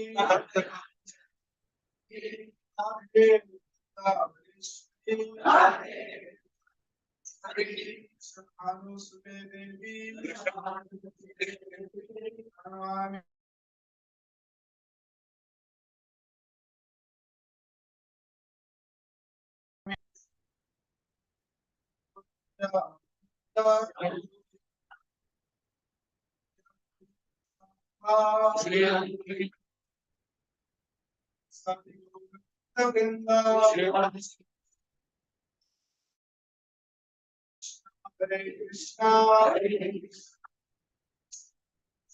Krishna Hare Hare,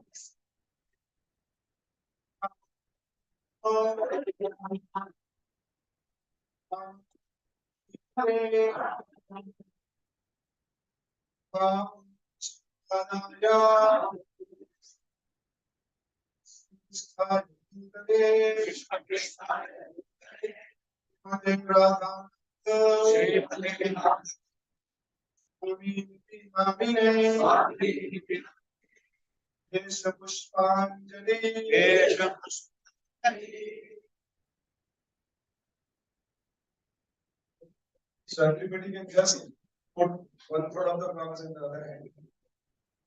Nama Om Vishnupadaya Vishvaya Bhutale Srimate Radhanatha Srimate Swami Namine Vyasapooja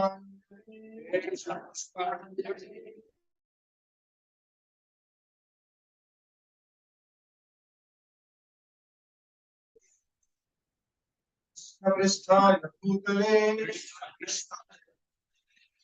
Radhanath Srimate Swami Namine Vyasapooja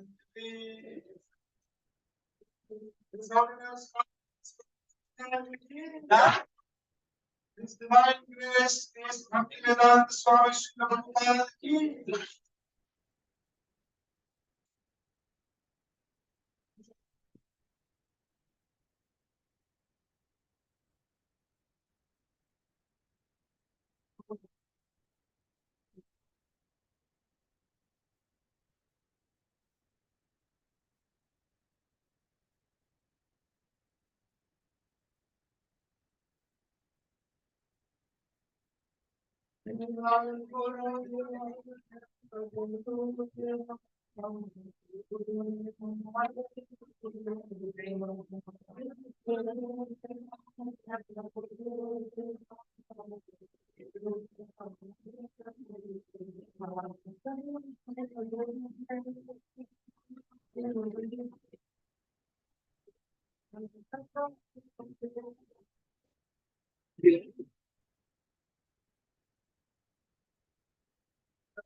Hare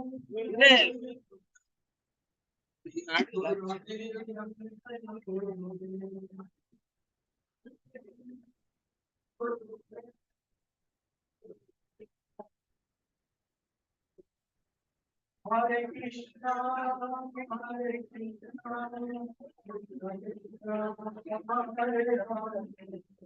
Hare Hare, Hare Rama, Hare Rama,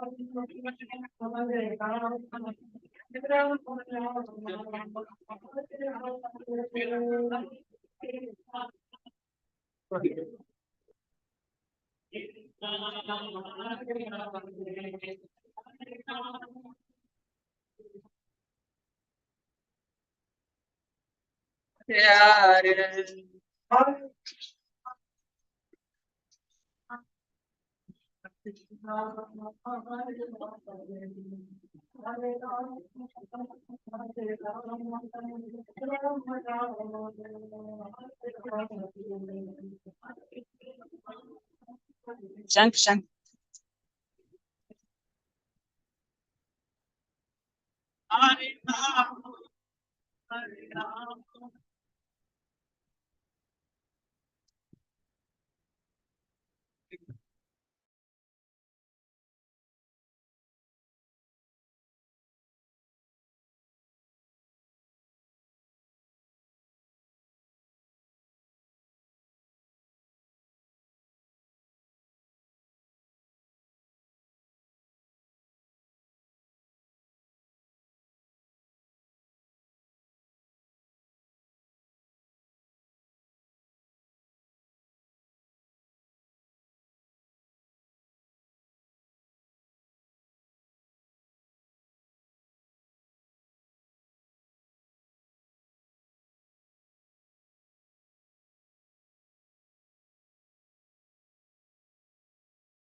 Hare Rama, Hare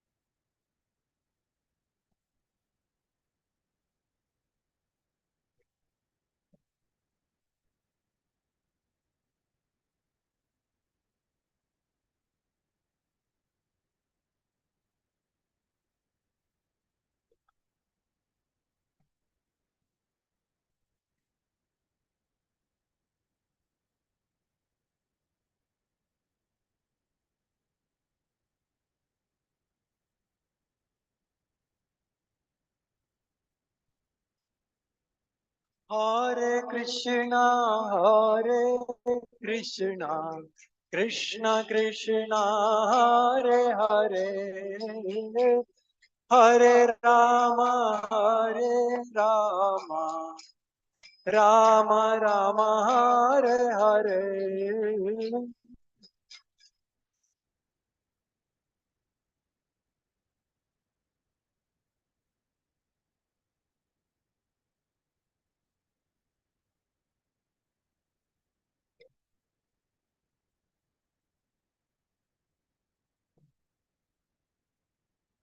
Hare Krishna, Hare Krishna, Krishna Krishna, Hare Hare, Hare Rama, Hare Rama, Rama Rama, Hare Hare.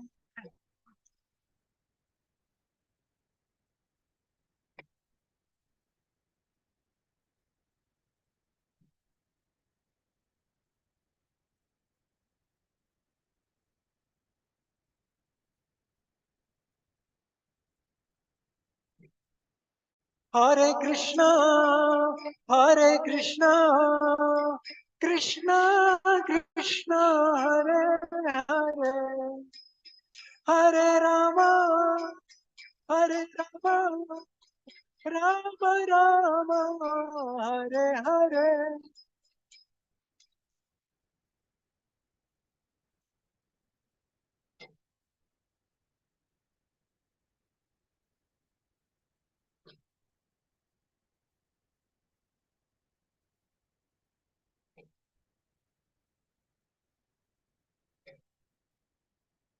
Hare Krishna, Hare Krishna, Krishna Krishna, Hare Hare, Hare Rama, Hare Rama, Rama Rama, Hare Hare.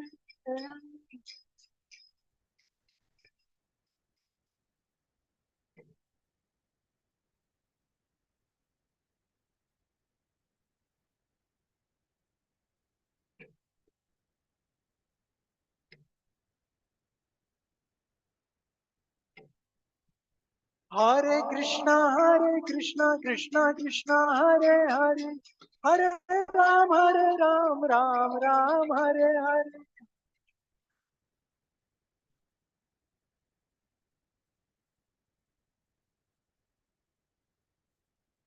Hare Krishna, Krishna Krishna, Hare Hare, Hare Ram, Ram Ram, Hare Hare.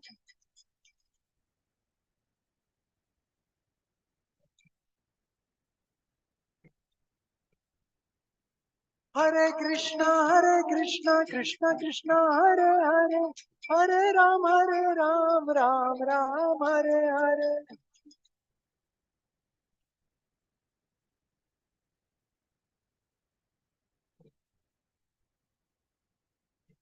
Hare Krishna, Hare Krishna, Krishna Krishna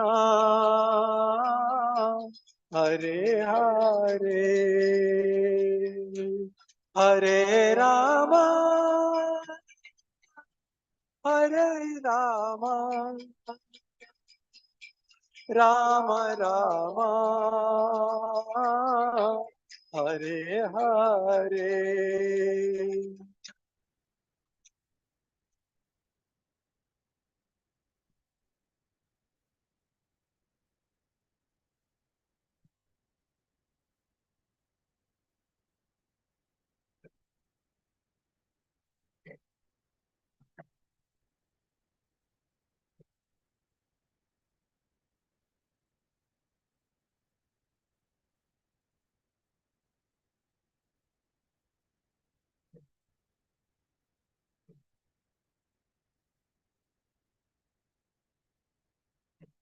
Hare Krishna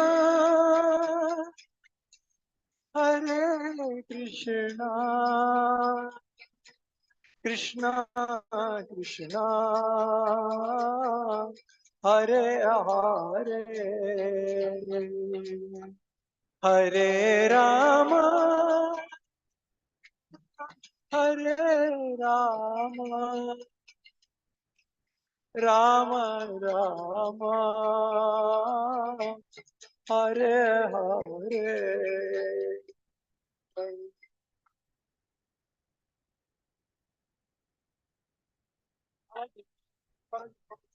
Just check with them, see.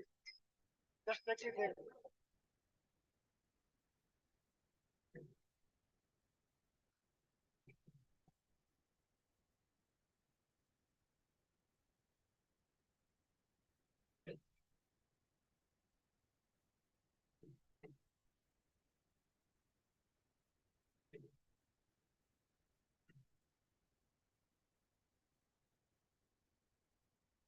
Hare Krishna,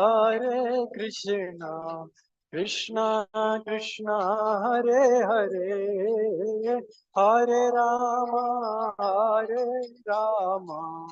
Rama Rama, Hare Hare.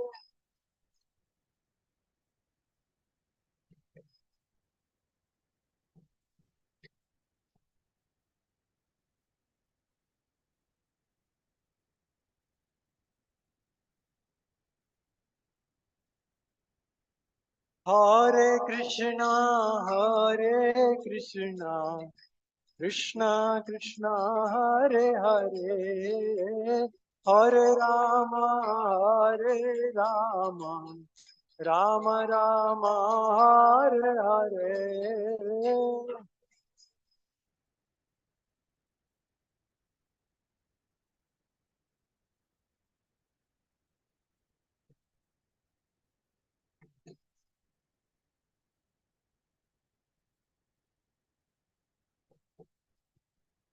Hare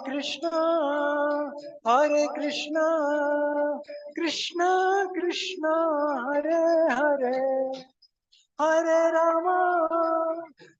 Rama, Rama Rama, Hare Hare.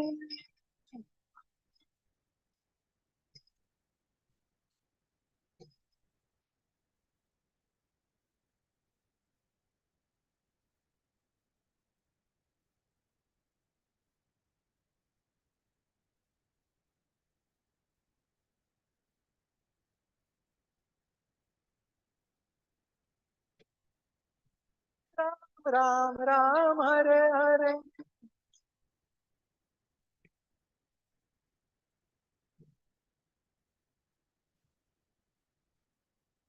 Hare Krishna, Krishna Krishna, Hare Hare, Hare Ram, Ram, Hare Hare.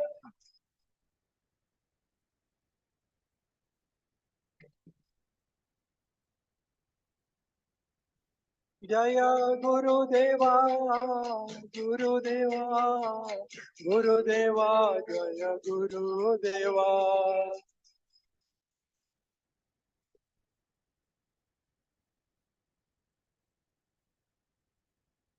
Jaya Jaya Gurudev, Gurudev, Gurudev, Jaya Jaya Gurudev.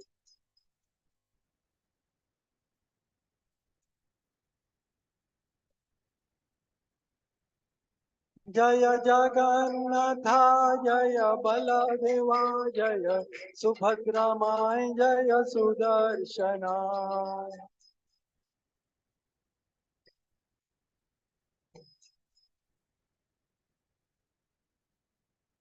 Jaya Radha Vinoda Radha Vinoda Radhe.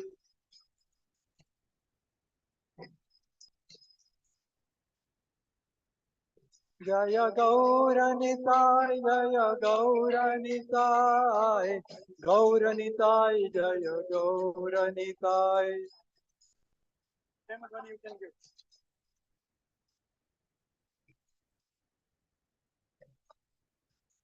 Nitai Gaura Hari Bol, Hari Bol, Hari Bol, Nitai Gaura Hari Bol.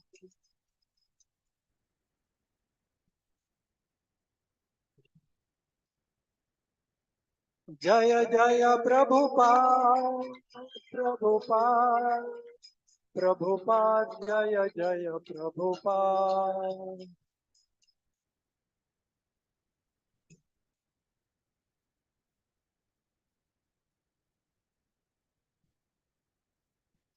His Holiness Radhanath Swami, Vyasapooja Mahamotsav ki. जय ओम विष्णुपाद परमहंस परवजकाचार्य अष्टोत्तर शत Shri Srimad divine grace A C Bhaktivedanta स्वामी शिला प्रभुपाद की ISKCON BBT founder आचार्य शिला प्रभुपाद की जय ओम विष्णुपाद परमहंस परवजकाचार्य अष्टोत्तर शत श्री श्रीमद भक्ति सिद्धांत सरस्वती ठाकुर प्रभुपाद की अनंत कोटि वैष्णव वृंद की नामाचार्य शिला हरिदास ठाकुर की प्रेम से कहो श्री कृष्ण चैतन्य प्रभु नित्यानंद श्री अद्वैत गदाधर श्रीवासदि गौर भक्त वृंद की श्री राधा कृष्ण गोप गोपिका श्याम कुंड राधा कुंड गिरी गोवर्धन की गंगा मई यमुना मई की भक्ति देवी तुलसी महारानी की समवेद निताय गौर भक्त वृंद की सोलनस राधनाथ स्वामी महाराज व्यास पूजा महा महोत्सव की Thy Gaur Premanande. All glories to the assembled devotees, all glories to the assembled devotees, all glories to the assembled devotees, all glories, all glories, all glories to Shri Guru and Shri Gauranga. All glories.